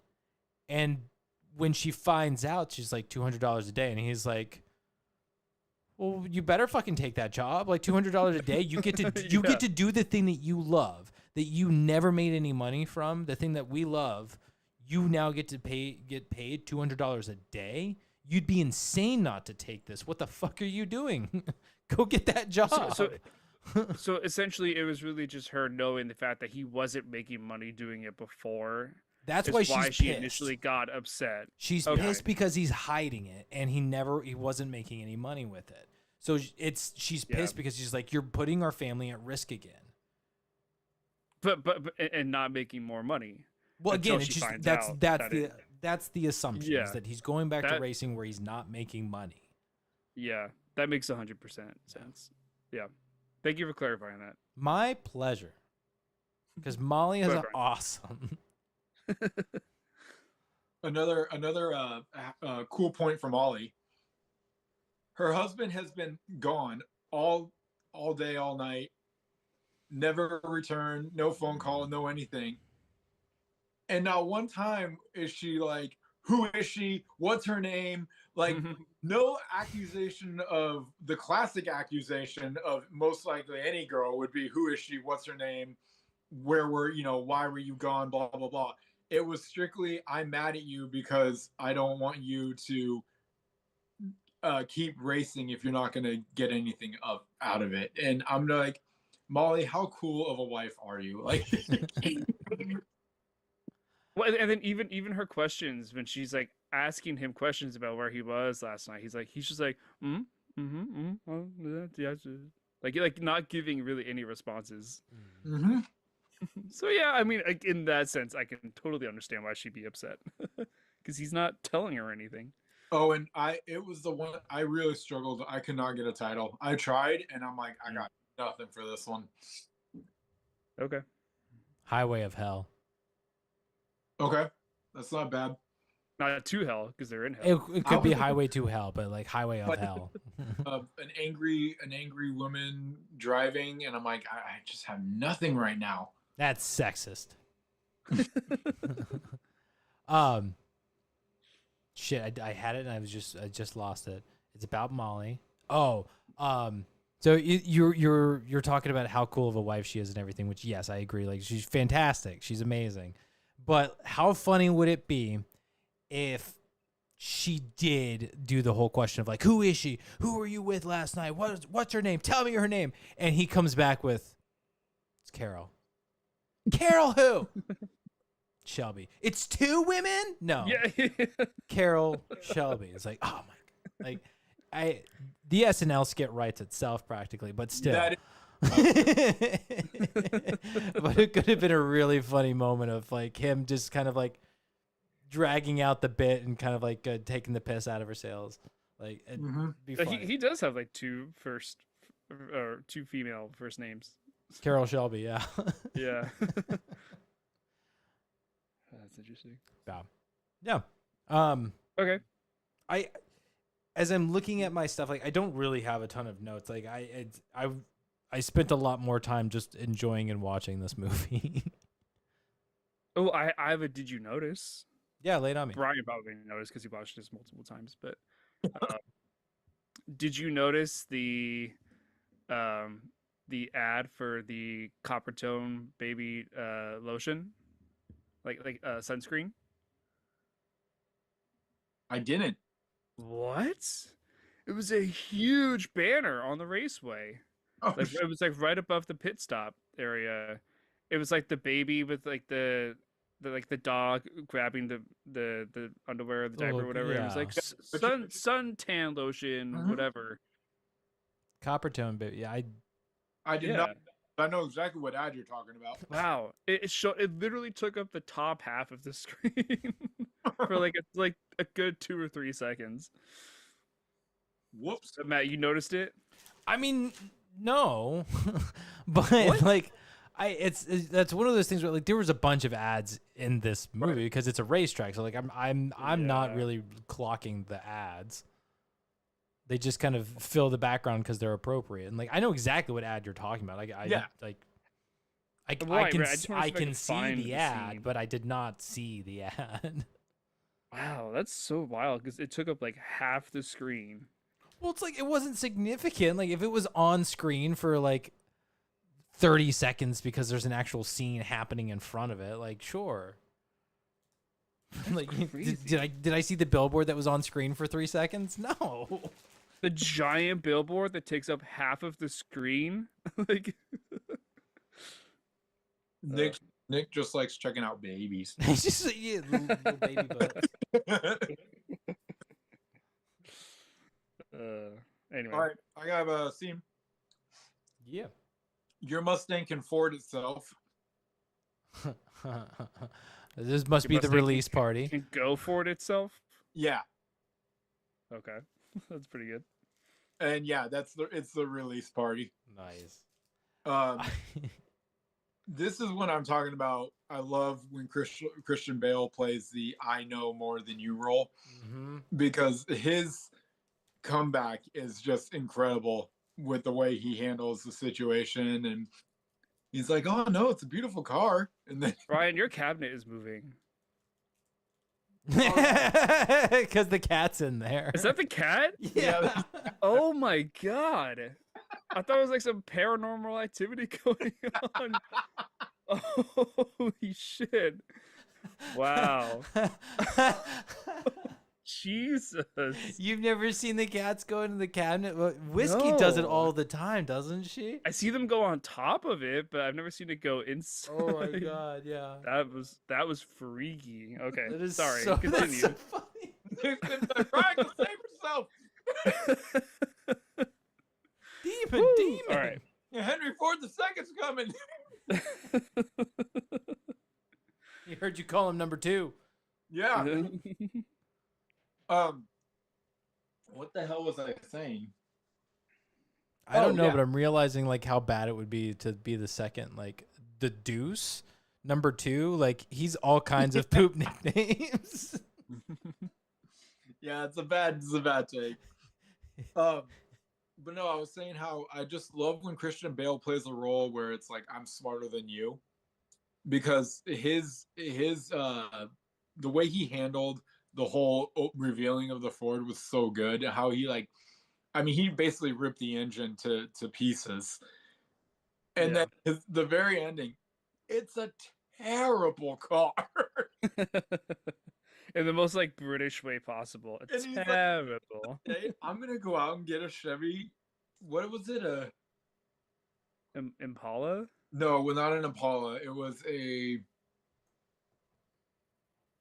Chevy. I just can't. Corvette. Well, Oh isn't yes. the Corv- Oh god, it was a Chevelle. is that the competitor? To No, the he said a Mustang, is the Chevelle. Corvette? It was a Chevelle, Chevelle. yeah. It was a Chevelle, yeah, Chevelle. Yeah. He was like, at the end of the day, I'm just gonna go out and get a Chevy Chevelle, and then it's a terrible car, and just walks away. I'm like, damn, that's a bitch slap. Your car sucks so bad. I'm gonna go buy out and get another shittier car. Yeah. Hey, he's real. He's honest. Okay.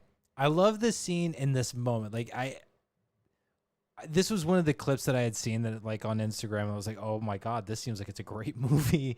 Because it's just so good. Completely out of context. I don't know who Christian Bale is. I don't know who Josh Lucas is. Like, but I'm seeing this scene. I'm like, this is amazing. And what I love about it is that it's him defending his son. Like, in to be fair, To be fair. BB is not being like so over the top rude, but he is kind of being a dick. And I think Miles responds appropriately of like, look, my son's okay. He's not doing anything. He's not damaging anything. Like, relax. And then it kind of escalates. And then he just like, I'm going to insult your car now because fuck you, sir. And the best part of it, like the payoff of like that's the first interaction of like he burns this man alive and then walks away from it. It's like he threw the gasoline and then lit the match and turned away. Didn't even bother to watch him burn. It's amazing. And then we get the moment when he's reintroduced as like, oh, by the way, our driver, and then this is the guy who's in charge of your fate. Well, I fucked that. It's like, yeah, we've met. Yeah, he's just like he can't even make eye contact because he's like, damn it. Yep. It was over before it ever started, and it's my own damn fault. I love that trope where like you meet someone that you get off the wrong foot with, and then you realize later like they're this like really important, prominent person. Oh yeah. You know like you meet them like behind like backstage or like before a big show. You're like, who's this prick? And then you find out they're like the star of the show or something. Yeah. Like that whole trope. I love that. It's funny every time. I will say this happens in real life too. So, yeah. While on the scene, why didn't Shelby acknowledge Ken in the speech?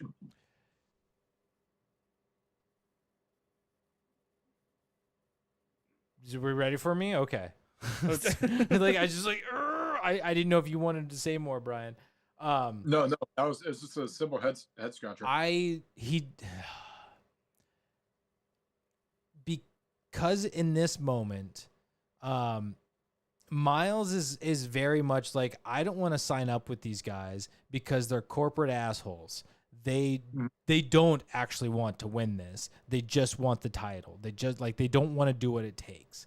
He knows that, and he's so against it. And you've got Shelby who's trying to bring Miles in because he knows that he's the missing piece. He knows he needs him. He knows he needs him to get this, and he wants it too. And you want me, you need me. Well, and like I just can't live without me. I don't think at that point, like I believe it was kind of established that based off of what Miles had just done with BB and kind of how he felt to begin with, he didn't want to sign up. He's like, I'm not doing this. And right. And Shelby just had the conversation with the marketing guy who basically was like, you're going to have to kind of like play the corporate game. And he's like, are you serious? Like basically being told is like, as you're about to go out there and make this speech that you're joining us, that you're teaming up with us, we're also telling you that we own your ass. You don't get to do everything. You just like, it's like that kind of thing of like what Miles was warning him about and telling him like, watch out for this. Don't do it. So during the speech, he's making eye contact with Miles. Like he is addressing Miles without saying, it's like, these words I'm saying because they have the gravitas, you know, like the showmanship of this speech that it needs to. But I'm looking at you as I say it because I need you to understand the real meaning. And it's like, I know that I'm signing my life away, but it's because I have to do this. It's like, it's a possibility to do something massive. Like it's a dream come true. I have to fight for it, even if it means signing my soul away to the devil. I hope you understand, and I hope you join me. Okay. So like, okay. I love the speech, but then there's like, it's the cold moment of like, Miles knows, and I think like Bale actually kind of like reacts. He responds almost like he wants to say something too. Like he's about to respond to him, and then he's stifled by Mr. Henry Ford Jr. Like, you know, it's like, and then the dagger to the heart. Yep. So I love the speech, but I do think, depending on your interpretation, he does address Miles. I agree. I think that's a well stated argument. It's a beautiful moment. And his shit speech, I felt so bad for Shelby. I'm really curious about him. Brian, as a Mustang guy, are you that familiar with the Shelby? I mean, yeah, I've definitely heard of the Shelby Mustang. Because I had heard of the Shelby Cobra, like that is the Mustang, is the Shelby Cobra. Yeah, Cobra. And he in this, that is his brand, is the Shelby Cobra, like Shelby, Right. like Kobe Shelby or whatever. Like, but it's essentially that's him. So like I don't know the rest of his history with Ford and how like he gets more Mustangs, I guess. Yeah, I don't Um, either. So, all right, just curious. What you got, Brian? This is just one of those. I just wrote down a note when when it was happening. Hmm? I said, "Perfect sunset capture," Ooh. and I know when this was. This is basically when Miles is with his son on, I believe it was the tarmac of an airport Oh no, it he's- was the tarmac of the racetrack. or of the racetrack. Oh, that's right. Yeah, of the racetrack. I think Man. they had turned an airfield into a racetrack. Okay, gotcha. Hmm. Well, this part of the movie, they are chewing up scenery, and I absolutely love it. I mean, it is like the perfect sunset that they've got going on behind them, and it's also a father-son moment where they're talking about the perfect lap, and just I have just nothing but positive comments about this moment in the movie. I like the phrase "chewing up scenery." That's a really great way to describe like a really well shot scene of nature. It's exactly what it's doing. Yeah, I like it. Quick thing, you said my quote, like I think one of the few quotes that I wrote down, but the perfect lap. Mm-hmm. I love this moment. I love what's happening and you're getting to it. In this movie, it's a beautiful moment. It's a beautiful father-son moment. Mm-hmm. But a little piece of me, it kind of like I kind of got pulled out. I laughed a little, like it just goes good little chuckle moment when he says the perfect lap, because and you quoted it. It's a cliche to a degree, but it's not necessarily a bad one. But the perfect fill in the blank from father-son moments. Right. And I believe you're thinking it too. Goofy movie, the perfect chaos. Yeah. Like there's so many examples of the perfect wave. You know, like the perfect sunset. There's always the perfect blank, and it's cliched, but it's earned in this movie, and it's a beautiful moment, and I love it. But it kind of pulls me out a little bit with it. Like I immediately thought the perfect chaos, and it kind of just had to chuckle a little. Yeah. I'm right there with you. Let's see. Quote. I have a scene. Yeah. It's towards the beginning, when I think it's Iobaka, the like other marketing guy with Ford with the black hair. Okay, was that like his name? I think it was Iobaka. I don't know his first name, or maybe that is his first name. Oh, I know who you're talking. I can't remember his name. The like Italian-looking dude, not the Italians, but the Italian-looking dude. John from Bernthal, Ford. right? From The Walking Dead and The Punisher. The guy who comes up with the idea of we're gonna buy Ferrari. Yes, I didn't. I'm trying to. Was he in The Walking Dead? Was it Iacota? That sounds right. Let me. 1 second. Iacocca? Iacocca? Oh, Iacocca. Lee Iacocca. Lee Iacocca. What? Iacocca. Yeah, Yeah, that Lee guy. Iacocca. Iacocca. By John Bernthal. Yeah, he was in The Walking Okay. Dead. He Yeah, was I totally butchered that. he's the deputy or whatever. He's the sheriff guy's best friend who also takes his wife. Oh yeah. I know. Oh yeah. Okay. Wow. I mean, I haven't seen The Walking Dead in like 10 years, but yes. That's why I went Yeah. with like episode 1. Yeah, yeah, you're totally right. But anyway, so the scene is they're all in the boardroom, and he's giving essentially a PowerPoint about like the type of cars to build, Yeah. and the moment he shows the pictures of 1950s cars. He's like, people these days don't want these dull looking 1950s vehicles.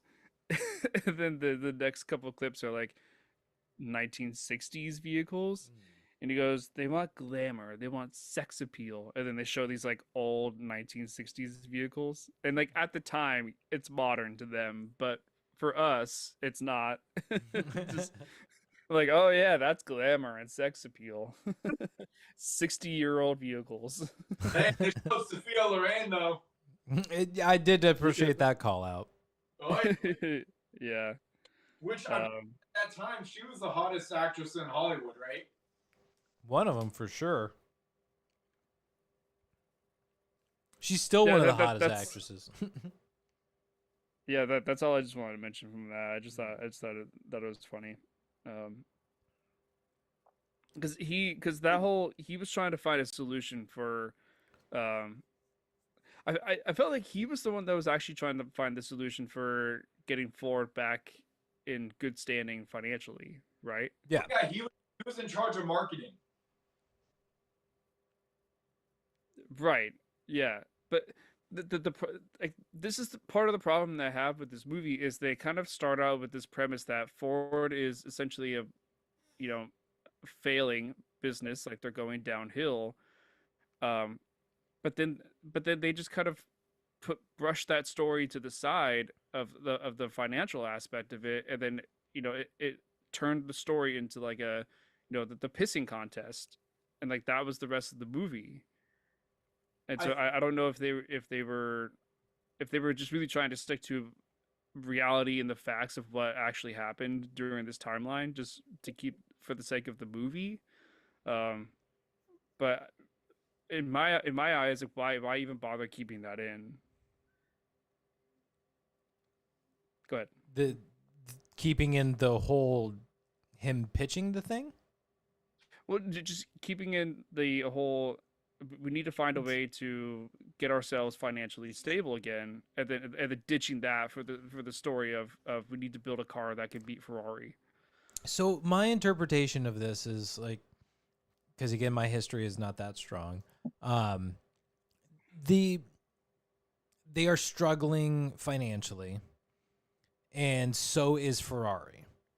And the idea that he has is like, we're going to partner up. We're gonna buy you. We're gonna team up. We're gonna buy you, and we get the sexy glam. We get the sexy appeal without having to redesign some new car. We get something that's already sexy, a Ferrari, and we can boast that we're winning the Le Mans because we've got the Ferrari, like Ford Ferrari. So it's stealing. It's basically we're trying to get up, like we're gonna team up. You keep doing what you do, and we're gonna get our name on it. We're gonna boost our sex appeal and sales because people are gonna want to buy a Ford Ferrari because they love Ford and they love what a Ferrari is. Now you're getting the best of both worlds. You're getting the best car. Not only is it Ford tough, it's Ferrari fierce. Like. So that's what I think. You have to keep that part in because it's the catalyst for that whole merger. And the merger is what causes Ford to be like, fuck it. We're going to beat your ass. Like it's not even about... Be damned the cost. Yeah, it's no longer about the money. It's you insulted me. I'm going to bury you. Yeah. Your whole claim to fame is that you win. Clap back. Exactly. Yeah. Your whole claim to fame is that you win the Le Mans. Nobody can beat you. You build the perfect car. Well, guess what? Ford's gonna do it. Yeah, which actually leads into the next scene. Prior to all that is when they actually go to Italy and they meet with the Ferrari execs. A moment I really liked from this is when they essentially all are meeting out front by like the driveway front area, and they have a photographer who is like taking photos, and I think Ford is like no cameras, and then Bandini, is that the CEO of Ferrari? I think that was his character's name.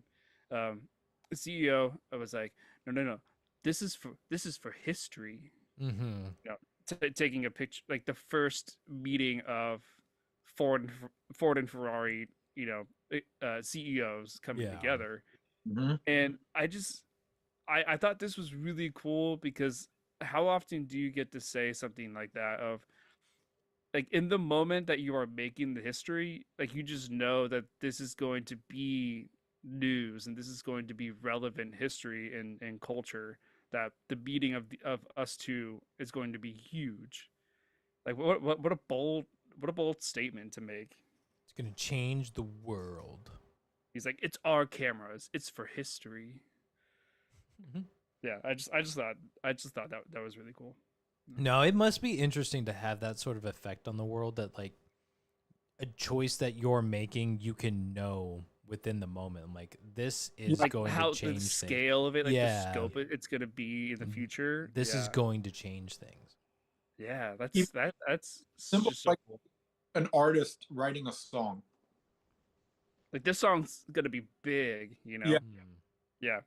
Like Taylor Swift writing Blank Space, she was like, this song's gonna get 5 billion hits on YouTube. And I'll write I your would name. say more like Aretha Franklin respect. You know, Yeah. like actual like world known song or Two powerful women in the music industry. Thank you both for that. or what is it? Oh, do you remember when we first started September? You know, like oh, this is Mm, the wedding song. yeah. Or like, yeah, Don't Stop Believing. Like it's It's do Or you yeah, remember the 21st of September?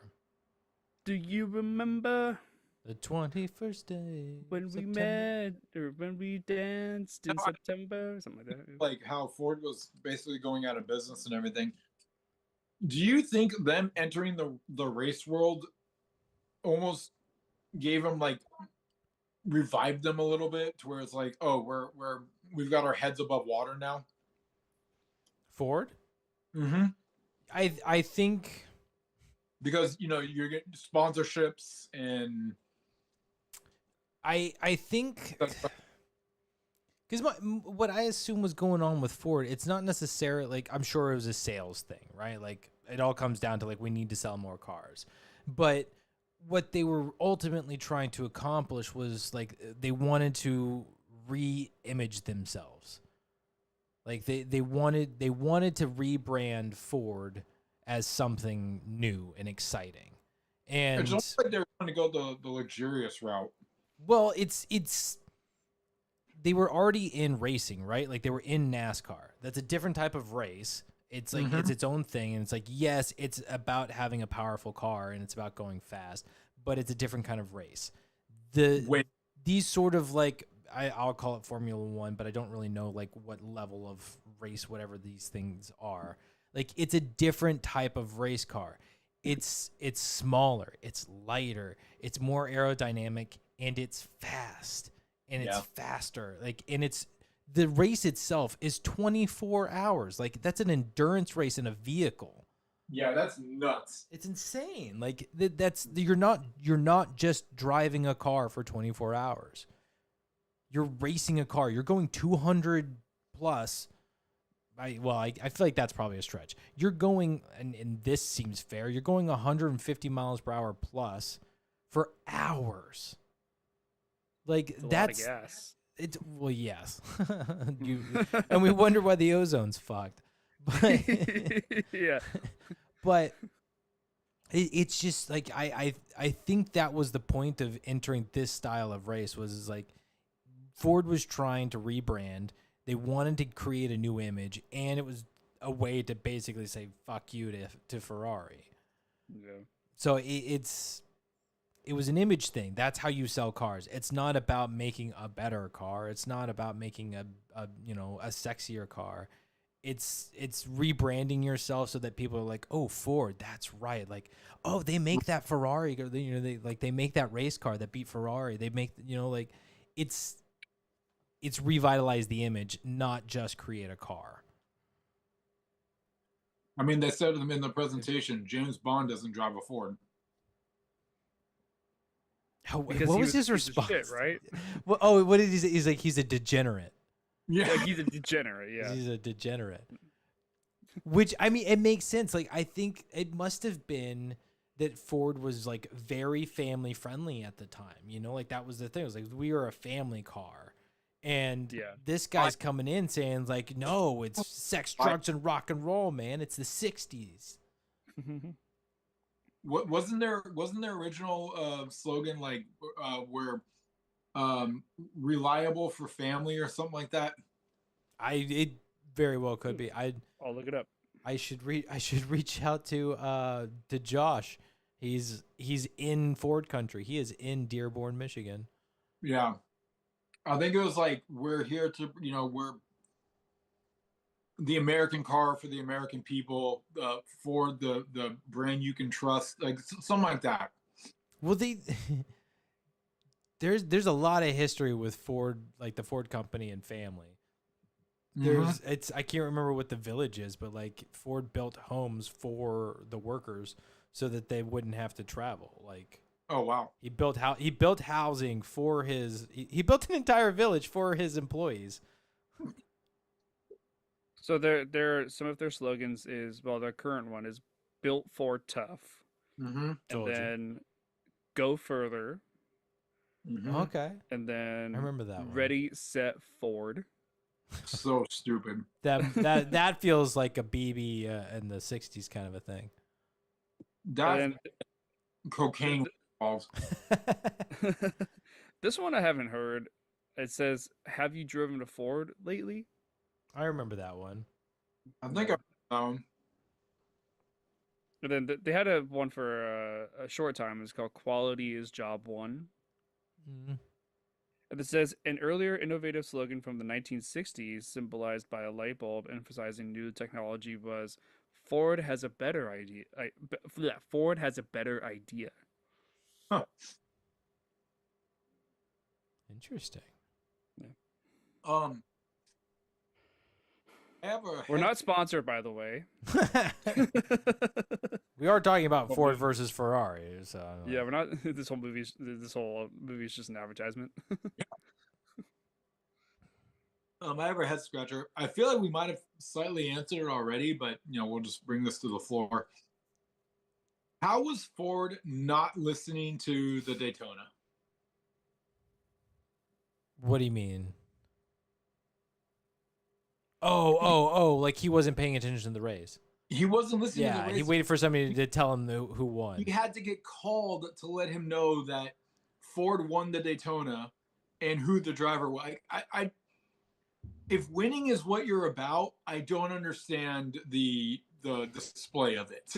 Oh, like the delay of it. How He wasn't listening. He wasn't watching. He showed no interest in the Daytona, and had no idea that his cars were winning. yeah. You are the owner of Ford. I would expect you to be. Your eyes would be glued. I mean, hell, even on the Le Mans, right? Le Mans. Le Mans. Le Mans. Even on the Le Mans, he dips out for some of it. They went to dinner. Yeah. Overnight? It's a 24-hour race. It's a long one. I'm tired. Yeah. His involvement it's really lackluster, and I mean, I don't. It's just bad. Go ahead, Matt. I think it's telling of, I'm gonna say Ford the second, the character. Because Yeah, I don't want to attack the man himself. I don't know him, but I think his response to Ferrari was reactionary, and like he opened a can of worms that he wasn't prepared for. And when the reality struck, he didn't care. Like he didn't care that much. He really didn't care. It got to a point where like he got worked up. He said some shit and he's like, well, I guess I got to, hold to it now. Cause I was pissed in a moment. But for guys like Shelby and Miles, like this is a dream come true. This is a chance of a lifetime. This is a once in a lifetime opportunity. And he doesn't fully get it. So those are the moments like when like this is the race. Like you made a deal with Shelby. Like he's going to give you his business if this guy loses a race. Like that's the kind of level of commitment that he's willing to put into this. The gamble he's willing to risk is his entire business is on this guy winning this race. And he can't even He didn't have to bet that. He didn't. But he can't even be bothered to listen to the race because he doesn't care. Like that's what I think is interesting with all of this. It's just an opportunity for people to boast their chest, and it shows more and more examples of how Ford was just like he wasn't in touch with his workers. He wasn't in touch with what's going on in his company because there's so many middlemen. It was just like, it's much easier to let somebody else handle it. It's much easier to let somebody else handle that. Like as long as they're ultimately doing the thing that like makes me happy, like I want to beat Ferrari in this thing. I don't care how it happens. Get it done. Okay, you're the person. You're the CEO. You're the exec that gives a shit. Great, it's yours now. Make it happen. I don't care what you do, but make it happen. Like he doesn't care. He just wants results. I agree. I agree. It would be interesting to see the Ferrari side of this race. You know, like. Yeah. I think you do in Ferrari, don't you? I don't know. I don't know what that movie's about, but isn't it like a younger Ferrari because it's Adam Driver, isn't it? It's Adam Driver, and I've only seen it one time, and I cannot remember. I would assume it's like an earlier version of Ferrari. I think he plays like generations of. Okay. Oh, so it's like full kind of like biopic of like Jump. I believe so. Yes. Okay. Again, I've seen it one time, so don't quote me. I will say one of the fun facts that I was reading before we got started about that was Christian Bale was actually in line to play Ferrari. Like he was potentially being cast to play Ferrari, but for whatever reasons was unable to, and it went to Adam Driver. It might have had something to do with him being able to lose weight or get in shape or something like that, like not having enough time. I don't know. But supposedly he was in line to play Ferrari. Interesting. He could have done it. We talked about it a little. The car door. Yeah. Was this a sabotage? Either externally or I'll even say internal. I don't know. It's the weirdest thing. Like how would it all of a sudden not close? I don't know. Because the cars are parked off to the side. It's like kind of out in the open. Somebody could have tampered with it. And Which, this first one- of all, I think is a very strange thing that you actually have to run across the road to get into the car. I and then love that. Start driving. You I like think that? that's a great way to start a race. I love it. It's Because you have to have like a little bit of physical ability, like a sprint, you know? well, that's the thing. Like it's the smallest moment, but it's like it's a literal race. Like not only do you have like the machine have to do the work, but like you as the driver have to like race each other to that vehicle, to that machine to race. Like I just think it's a fun little way to like a silly tradition for a race. Yeah. There's no real point to it at this point. Like, does it really matter? Just do a pace lap, and then boom, you're off. But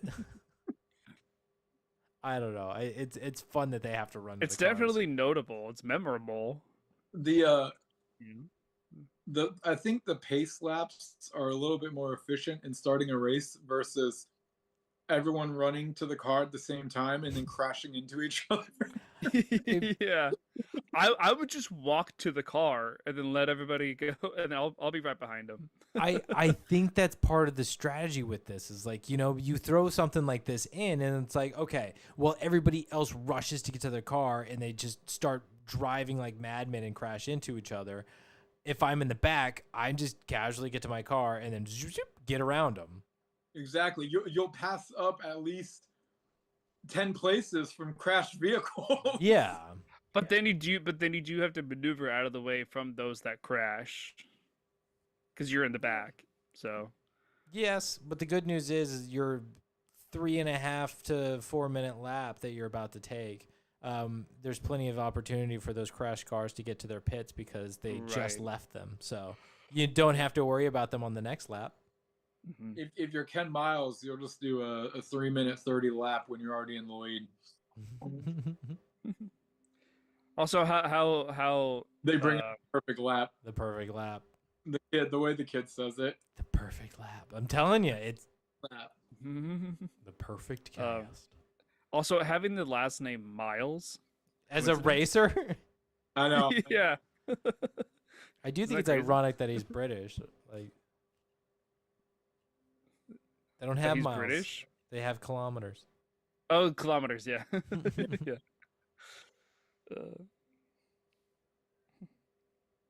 I don't really have a whole lot else. I'm looking at my notes right now. Yeah, just kind of like the last quarter of the movie is kind of my last talking points. I've got one quote left. Okay, we did that. I've got a ton of quotes left. Wow. I'll just say I have a moment that I really liked. Sure. It's when it's essentially just like a camera thing. We see the track, from the movie cameras, in color and the whole cinematic, shot of everything. And then it cuts to a 1960s black and white TV Oh yeah. of the race, and then it cuts from that back to the movie cameras of the track. I thought that was so cool, just That moment- because Awesome. yeah, people back then when they watch this stuff, it's like, oh, the world's in black and white. It's like, no, Right. no, it's not. It's in color, just like how we would all see it, but the TV is just giving you this black and white perspective, and just going back and forth from that was really cool to see. I agree. Go ahead, Matt. I love these moments in movies when they show like footage or a live feed on a TV and within the scene. But people screw it up a lot where they use what is clearly like a cinema camera footage on there and it doesn't look right. But what I imagine they did for this is like they used archived footage, like actual race footage, and projected it onto the TV or added it in post, whatever. But they used good black and white crappy camera footage. Yeah. Like it feels authentic. It feels real versus like, I think it happened when I can specifically remember it with the Angelina Jolie movie with the rom-com one where there's the prophet. Oh, is the news anchor? Yes. Yeah. Where like she's singing, I think like Lua or whatever. Yeah. Like they're singing on the show, and like we see that footage on a TV later, and it's just like it's so crisp, and it's like that's clearly not a news camera. That is a cinema camera. I had that same argument. Yeah. Yeah. So I like I said, people screw this up all of the time in movies. Yeah. But they did a great job with this, and it's so good. I love it. It's an easy thing to screw up, but I love the way that they did it. It felt authentic. It felt real. Like it really felt like you were actually there in 1963 watching it when it had the original TV on there. Yeah. Keeps it out of that uncanny valley, right? Yeah, and then when it cuts back to the main movie cameras on the track, you're like, oh, this is like what people actually saw. Mm-hmm. It wasn't black and white in their eyes, Yeah. Go ahead, Brian. Go ahead. Nitpick. No. The other two Fords would have needed to do more laps. Okay, yeah. What are we doing here? You've told me throughout this entire race how far ahead Miles is and then how he needs to slow down. He's like 3 or 4 laps behind them. All of a sudden he does a perfect lap, which is going to even extend his lead even more. And then I get it. It's lonely at the top. Good visualization. You're looking in the rearview mirror. There's no one behind you. Like the camera's doing its work here, but you can't just have them show up and be like, oh, well, gang's all here. These guys we need to see a couple laps, or somebody needs to tell me that laps had occurred. I mean, I get you're trying to save time in the movie, but it's just not realistic. Yeah, they're just cutting to it. Like they're telling us, the audience, that this is what needs to happen, and then Right. they're just cutting to the moment after it happens. Exactly. Right? Yeah. But they didn't do any homework about that. They're just like, okay, so he's now going to slow down and they're going to catch up to him. And he's still 7 laps ahead, but go ahead, cross together. So in my book, Miles did win the race. In our hearts. Yeah. Go ahead, Matt. I think we all know that Miles won the race, but logistical Yeah. bullshit happens all the time. So I agree with you. On one hand, I think that this movie does a really good job of making the action of a 24-hour race exciting. I mean, they cover day, night, day again. Like, I mean, it's 24 hours of a race, and they have to make it exciting.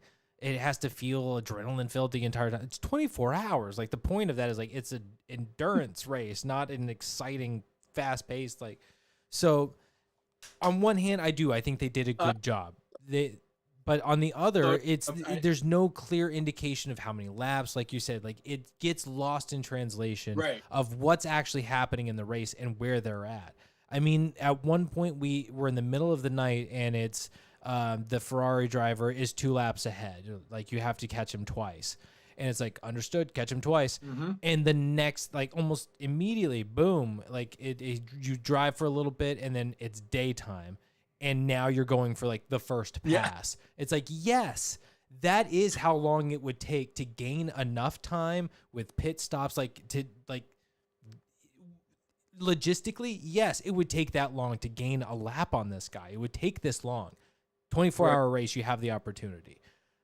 But it doesn't explain that. It just expects us to understand, which is fine, but it means that a lot of stuff gets lost. It's confusing. Like, he was however many laps ahead, right?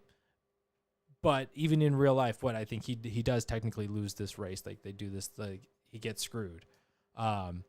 So legally, based off of that real race, it is true that guy caught him. So how? Like it's just the way that the movie explains that factual information isn't clear, and it doesn't make sense.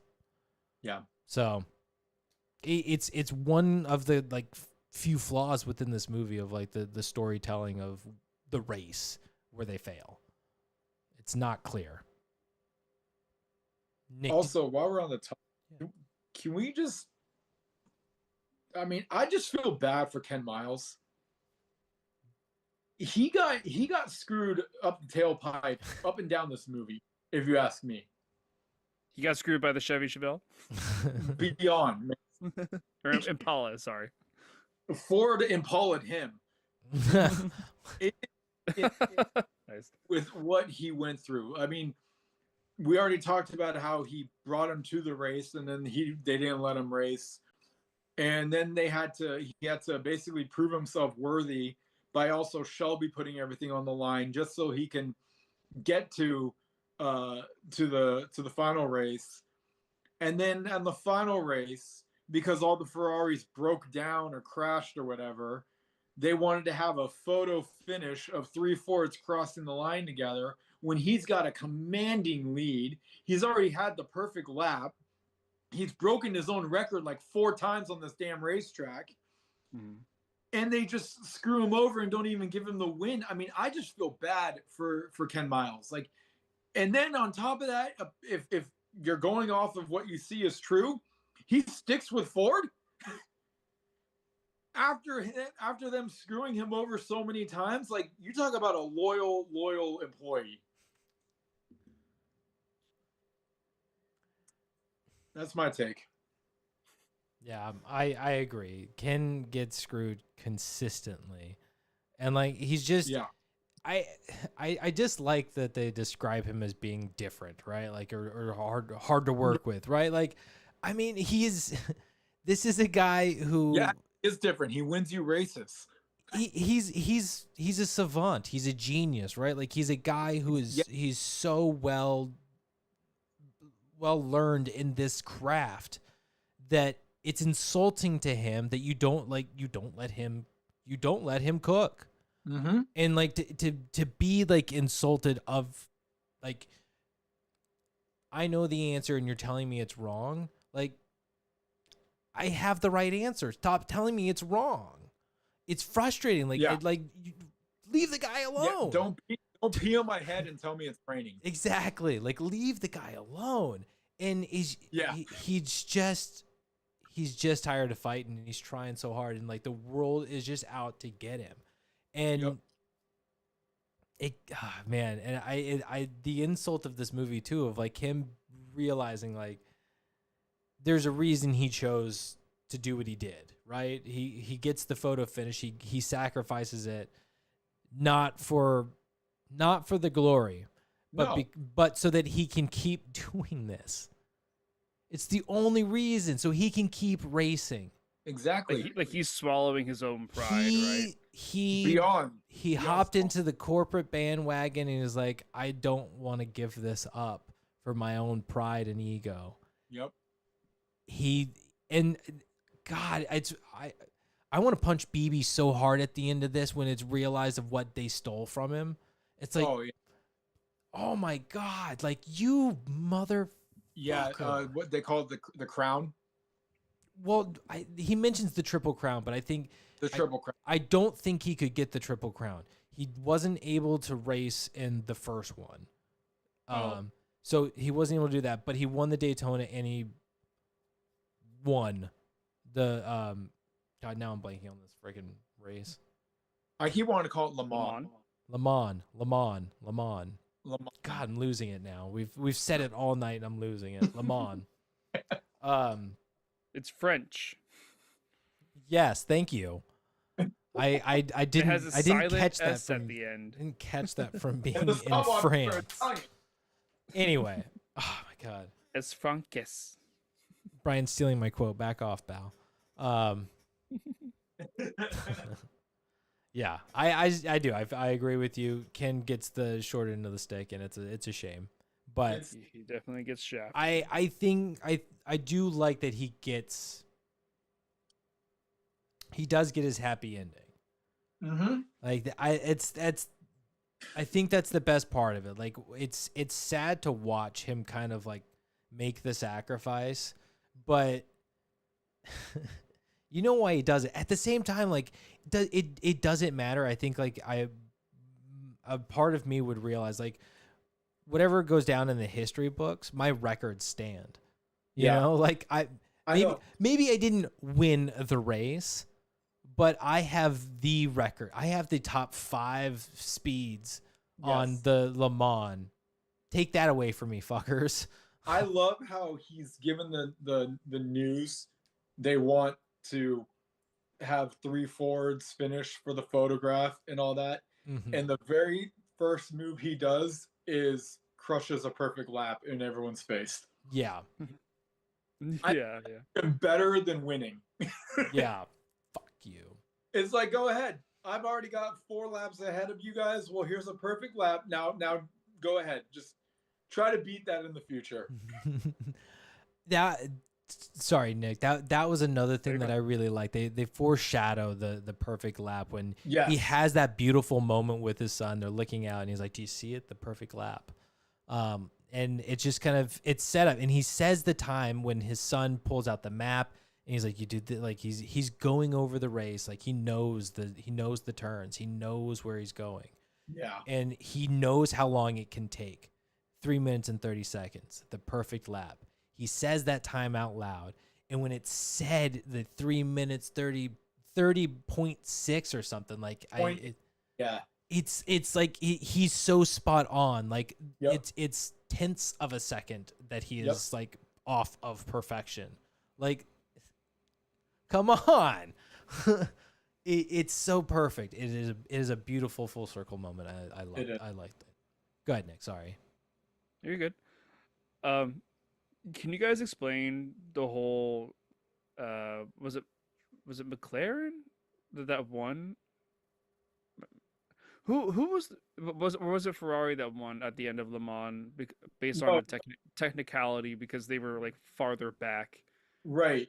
So what that means is the driver. They're all four drivers, right? You got Miles in one, someone else in two, and another one in five.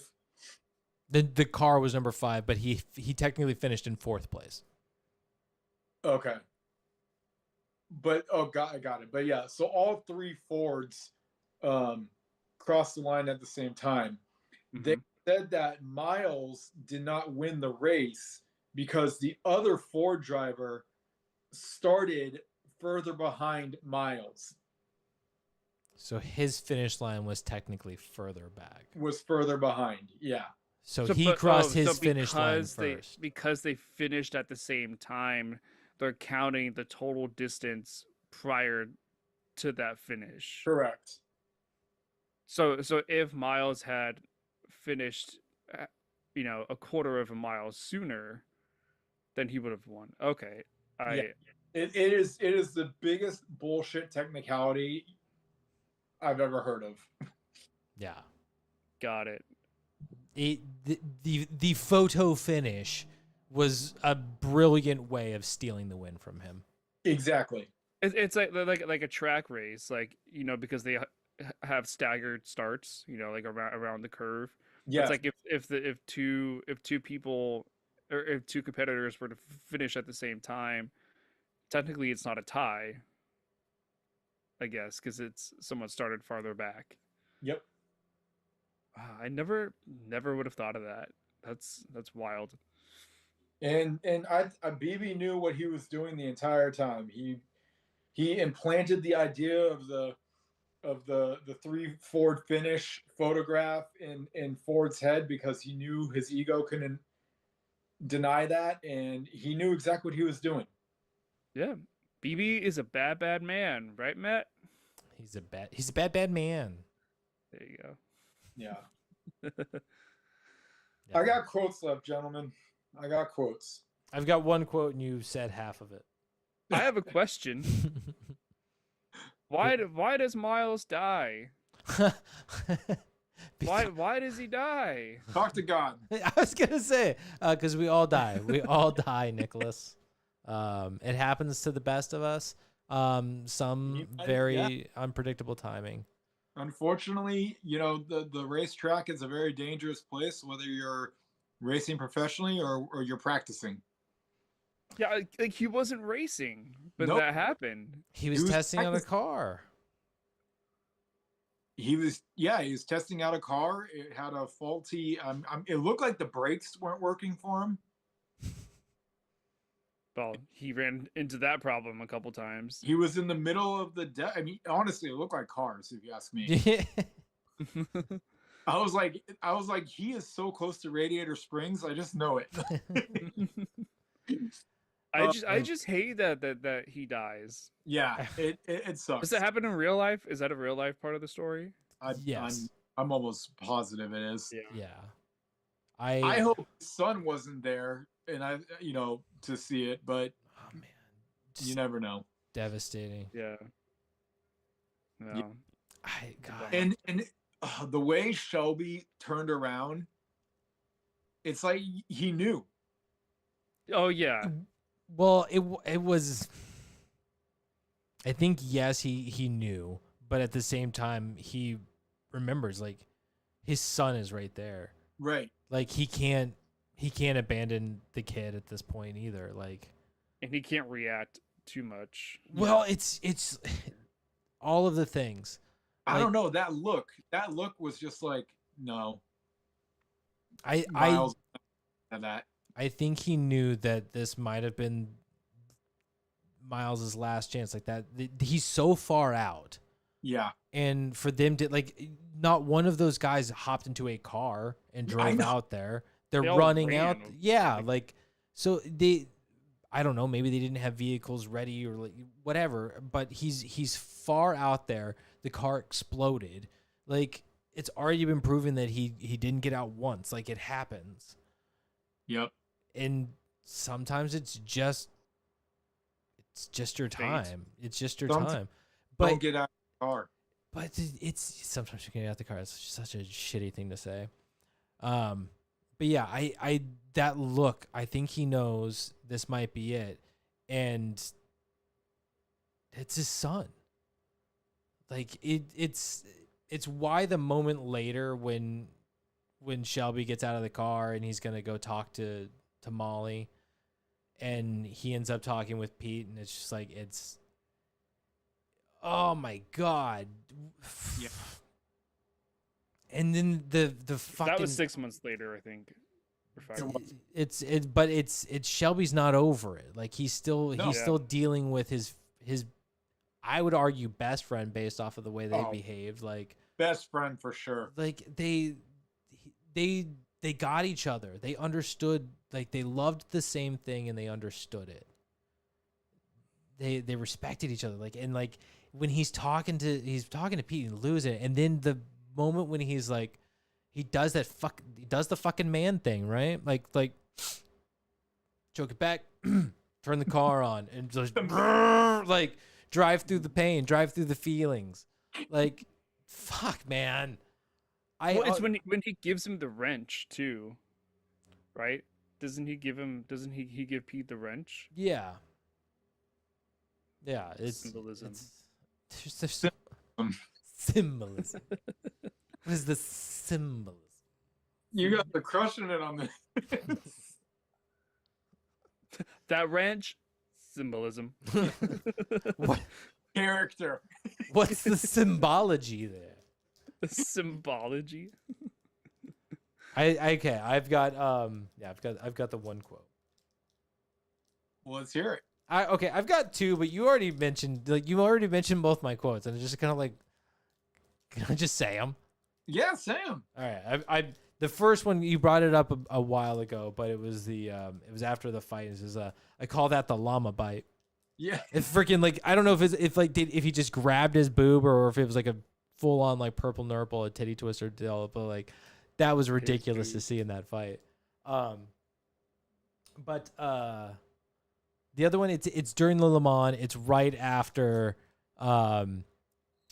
Shelby has stolen the stopwatches, and the guy goes like, nice stop, like after they're seeing Ferrari like freaking losing their mind. And the guy goes, nice stopwatch. You want one? They're Italian. And he just so casually pulls it up. I was like, oh my God, Shelby, you're amazing. So that was it. Those are my quotes. All right.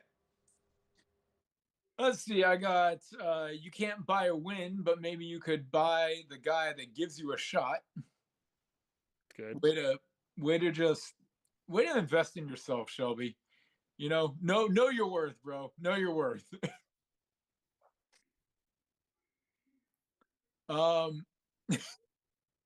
Damon. So yeah, I'd say you got Ferrari exactly where you want him. You're welcome. It's the you're welcome. Oh my God. I told you. Thank you for actually having part of the quote, because like, oh my God, that was such a good speech. And like, you're right. Like, you're welcome. You're welcome. Like, I don't understand what you're pissed about. Like, Yeah. what are you talking about? Like, you did everything right. I swear, it's the way Damon read "You're welcome." I'm like, oh, you just can't get better than that. It's like I can be smug too. You got BB over there, all full of himself. Like, oh yeah, well, I got you right where I want you, sucker. Yeah, hands in the pockets and everything. Mm-hmm. So confident, and he just drops all of that. Oh, so good. You're welcome. This one is wait, I think it was like, yeah, and then don't worry, we got rearview mirrors. That is a racer insult if I've ever heard one. Oh yeah, what was it? What was that? The context was Walton, the other Ford driver, Hmm. was saying, "Yeah, this is going to be the last time you'll see me." Oh yeah. And then that's when Shelby's like, "Oh, don't worry, we got rearview mirrors." Oh, yeah, Such yeah. Amazing. What that's a dig for It was sure. good. To say that to a racer, oof. Well, I mean, it just, I'm telling you, Shelby must have been like the guy. They don't go into his racing at all too much, Yeah. but like he must have been the guy, because Oh, he was Lightning McQueen, baby. it's the mind games on top of it. Like, I mean, Yeah. the dude was a player. This guy played the game. Well, and like not and like to come full circle with this, our intro to Shelby is what sets the tone for his character. Yeah, I was on fire.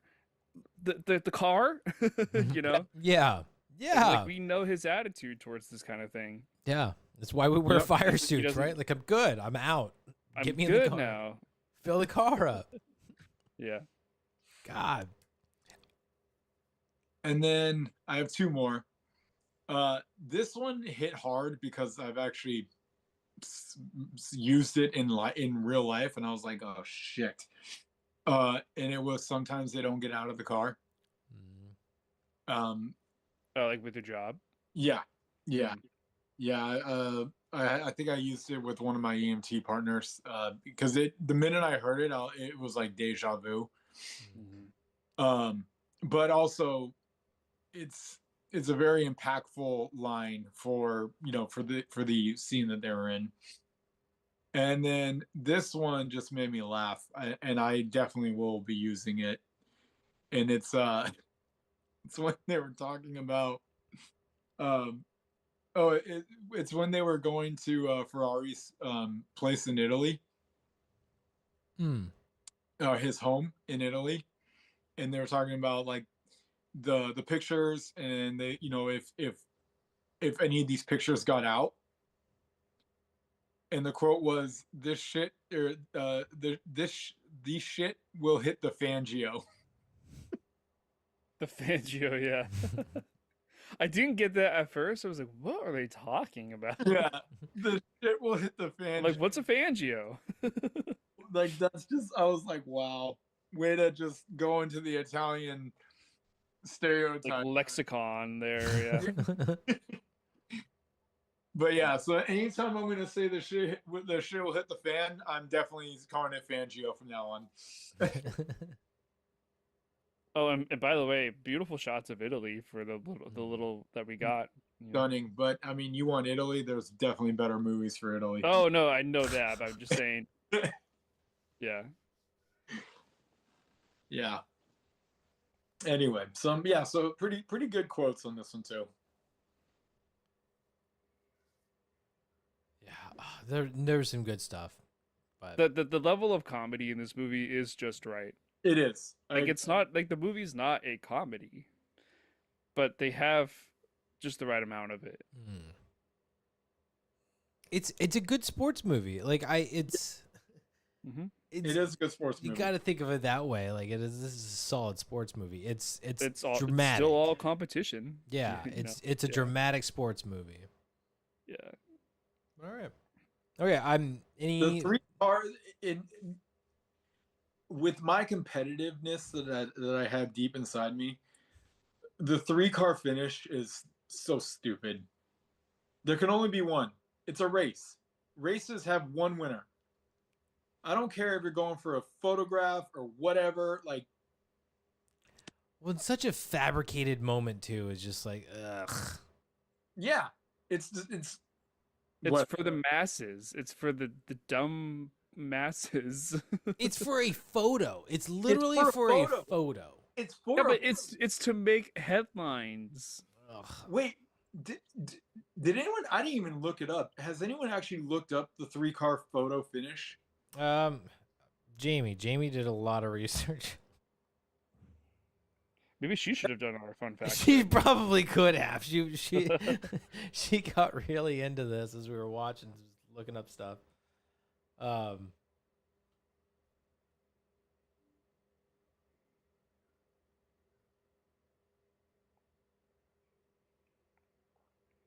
Oh yeah, there are. Yeah. Yeah, three. Okay, so they actually did that in real life. That is even more disturbing. I mean, this says 1966. The pictures, all three of them. So stupid. All right, well, whatever. Some people go for the win, some people go for the brand.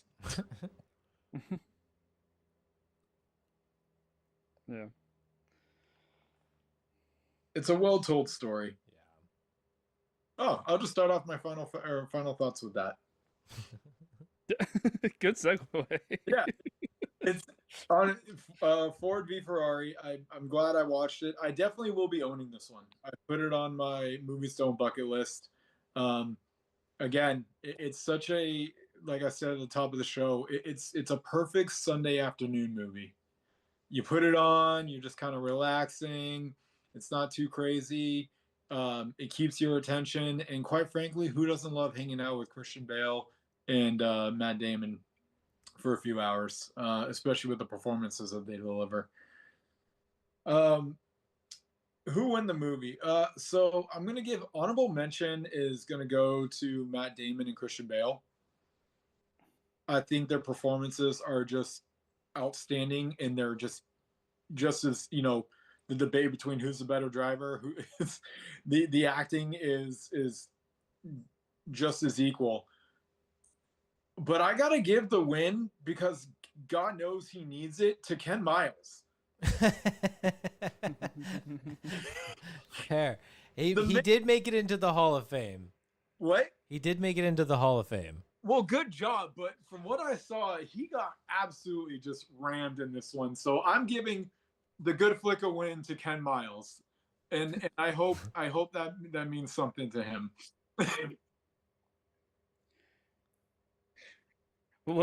What's the difference between Ken Miles and Leonardo DiCaprio?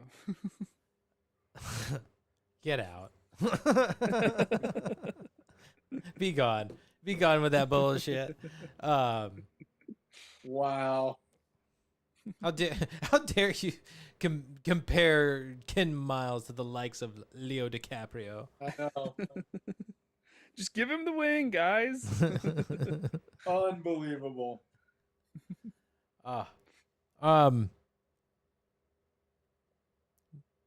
Nick, would you like to do you want me to go? Okay, I'll yeah, go. you can go. So I'll. It doesn't matter to me if finish it. Go ahead. Yeah, it's okay.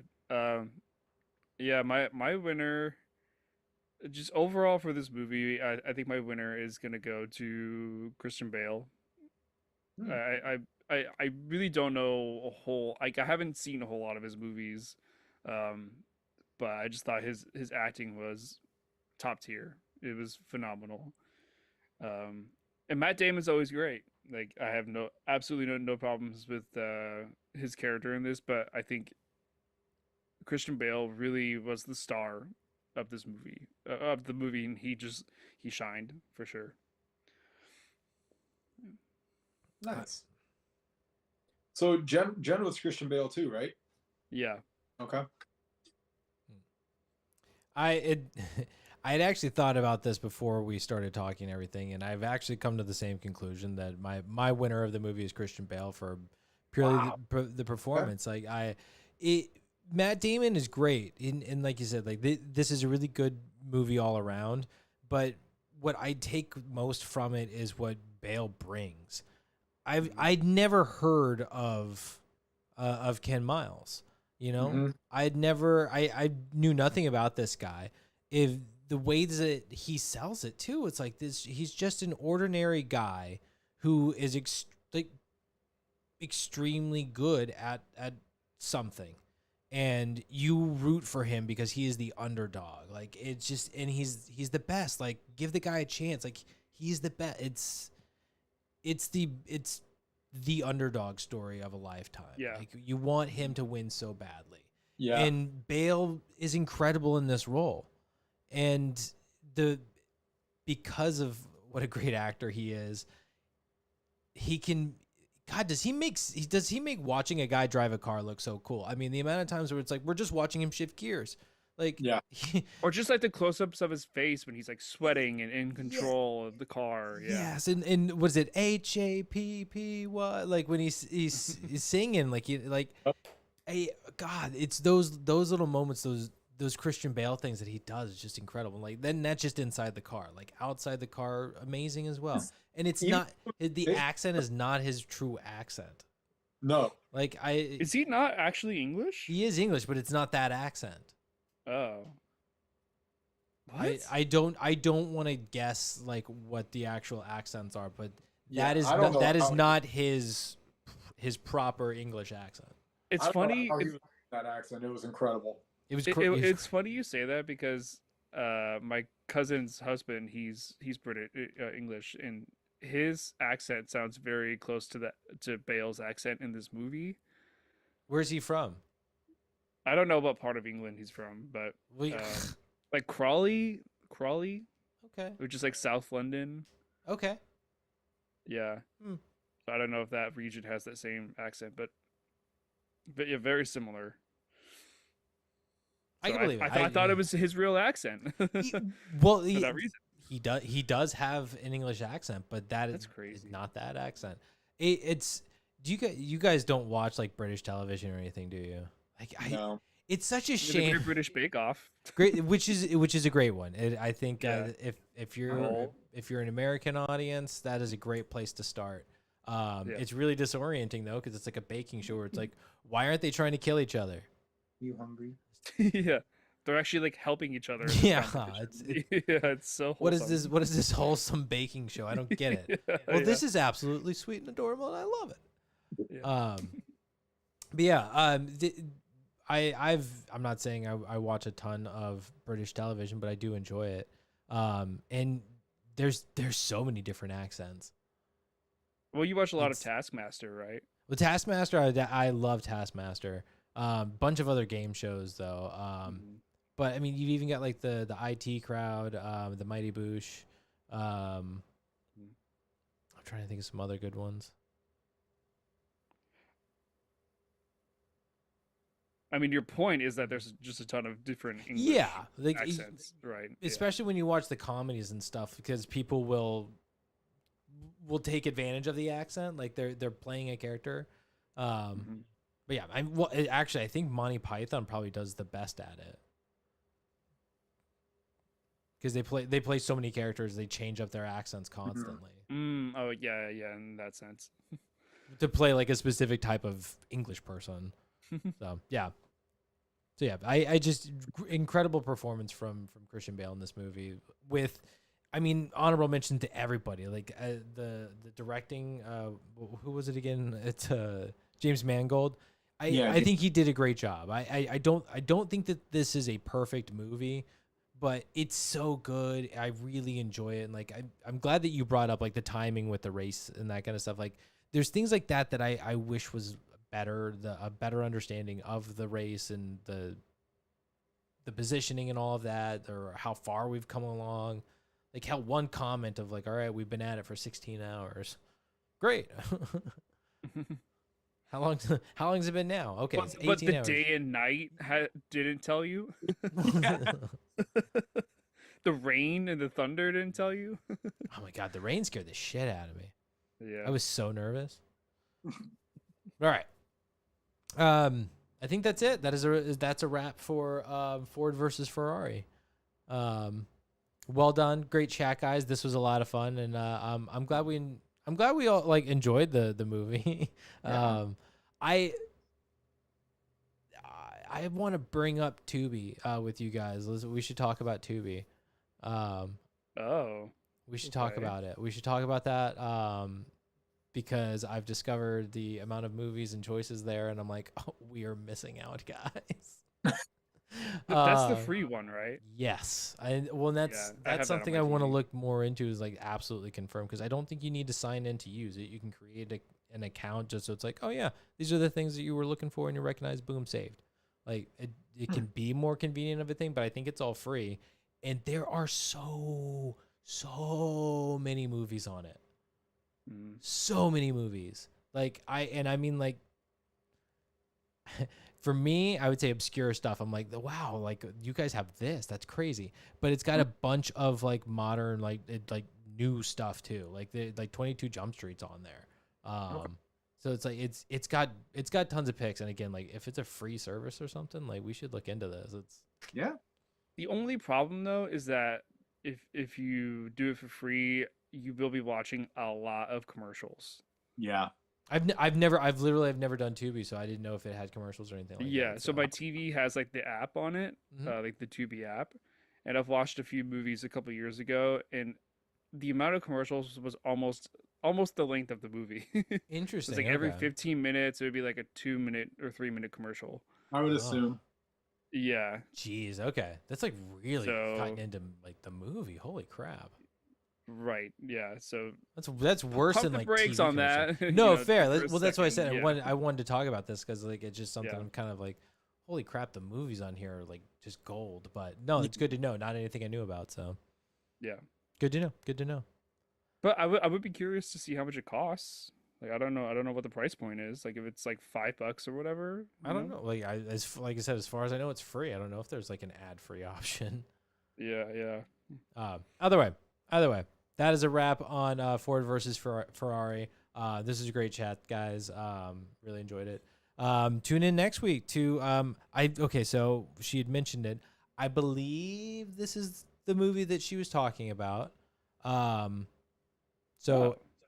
Streaming on Netflix, Facing the Giants. I know green screen's fun, isn't it? I assume that's the one she's talking about. It's Facing Giants. It's football, like Facing the Giants. I'm pretty sure that's it. So streaming on Netflix, we will be talking about Facing the Giants, to be confirmed. And you can follow us on Instagram at good.flickas. Give us a like, give us a follow, share us with your friends. And you can follow us here on YouTube at GoodFlickas. And tune in next week to hear our chat on Facing the Giants. Other than that, you can send us an email at goodflickas2020@gmail.com. Let us know how we're doing. Give us some advice. We'd love to hear from you. But that's a wrap on Ford versus Ferrari. Tune in next week. Facing the Giants. Brian, go ahead and close this out. All right. Thanks for listening to us, guys. We hope you enjoyed our breakdown of Ford v Ferrari as much as we did. And like Matt said, we will see you next week. And if we don't see you next week, well, I guess the show will hit the Fangio. I was waiting for you to say we'll see you next week, but Yeah, I already said we just see you next week. you always end it with we'll see you next week.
there's something you see in me, 'cause I see the same in you. I know that there's more than meets the eye, 'cause you light up my world tonight. So we should be floating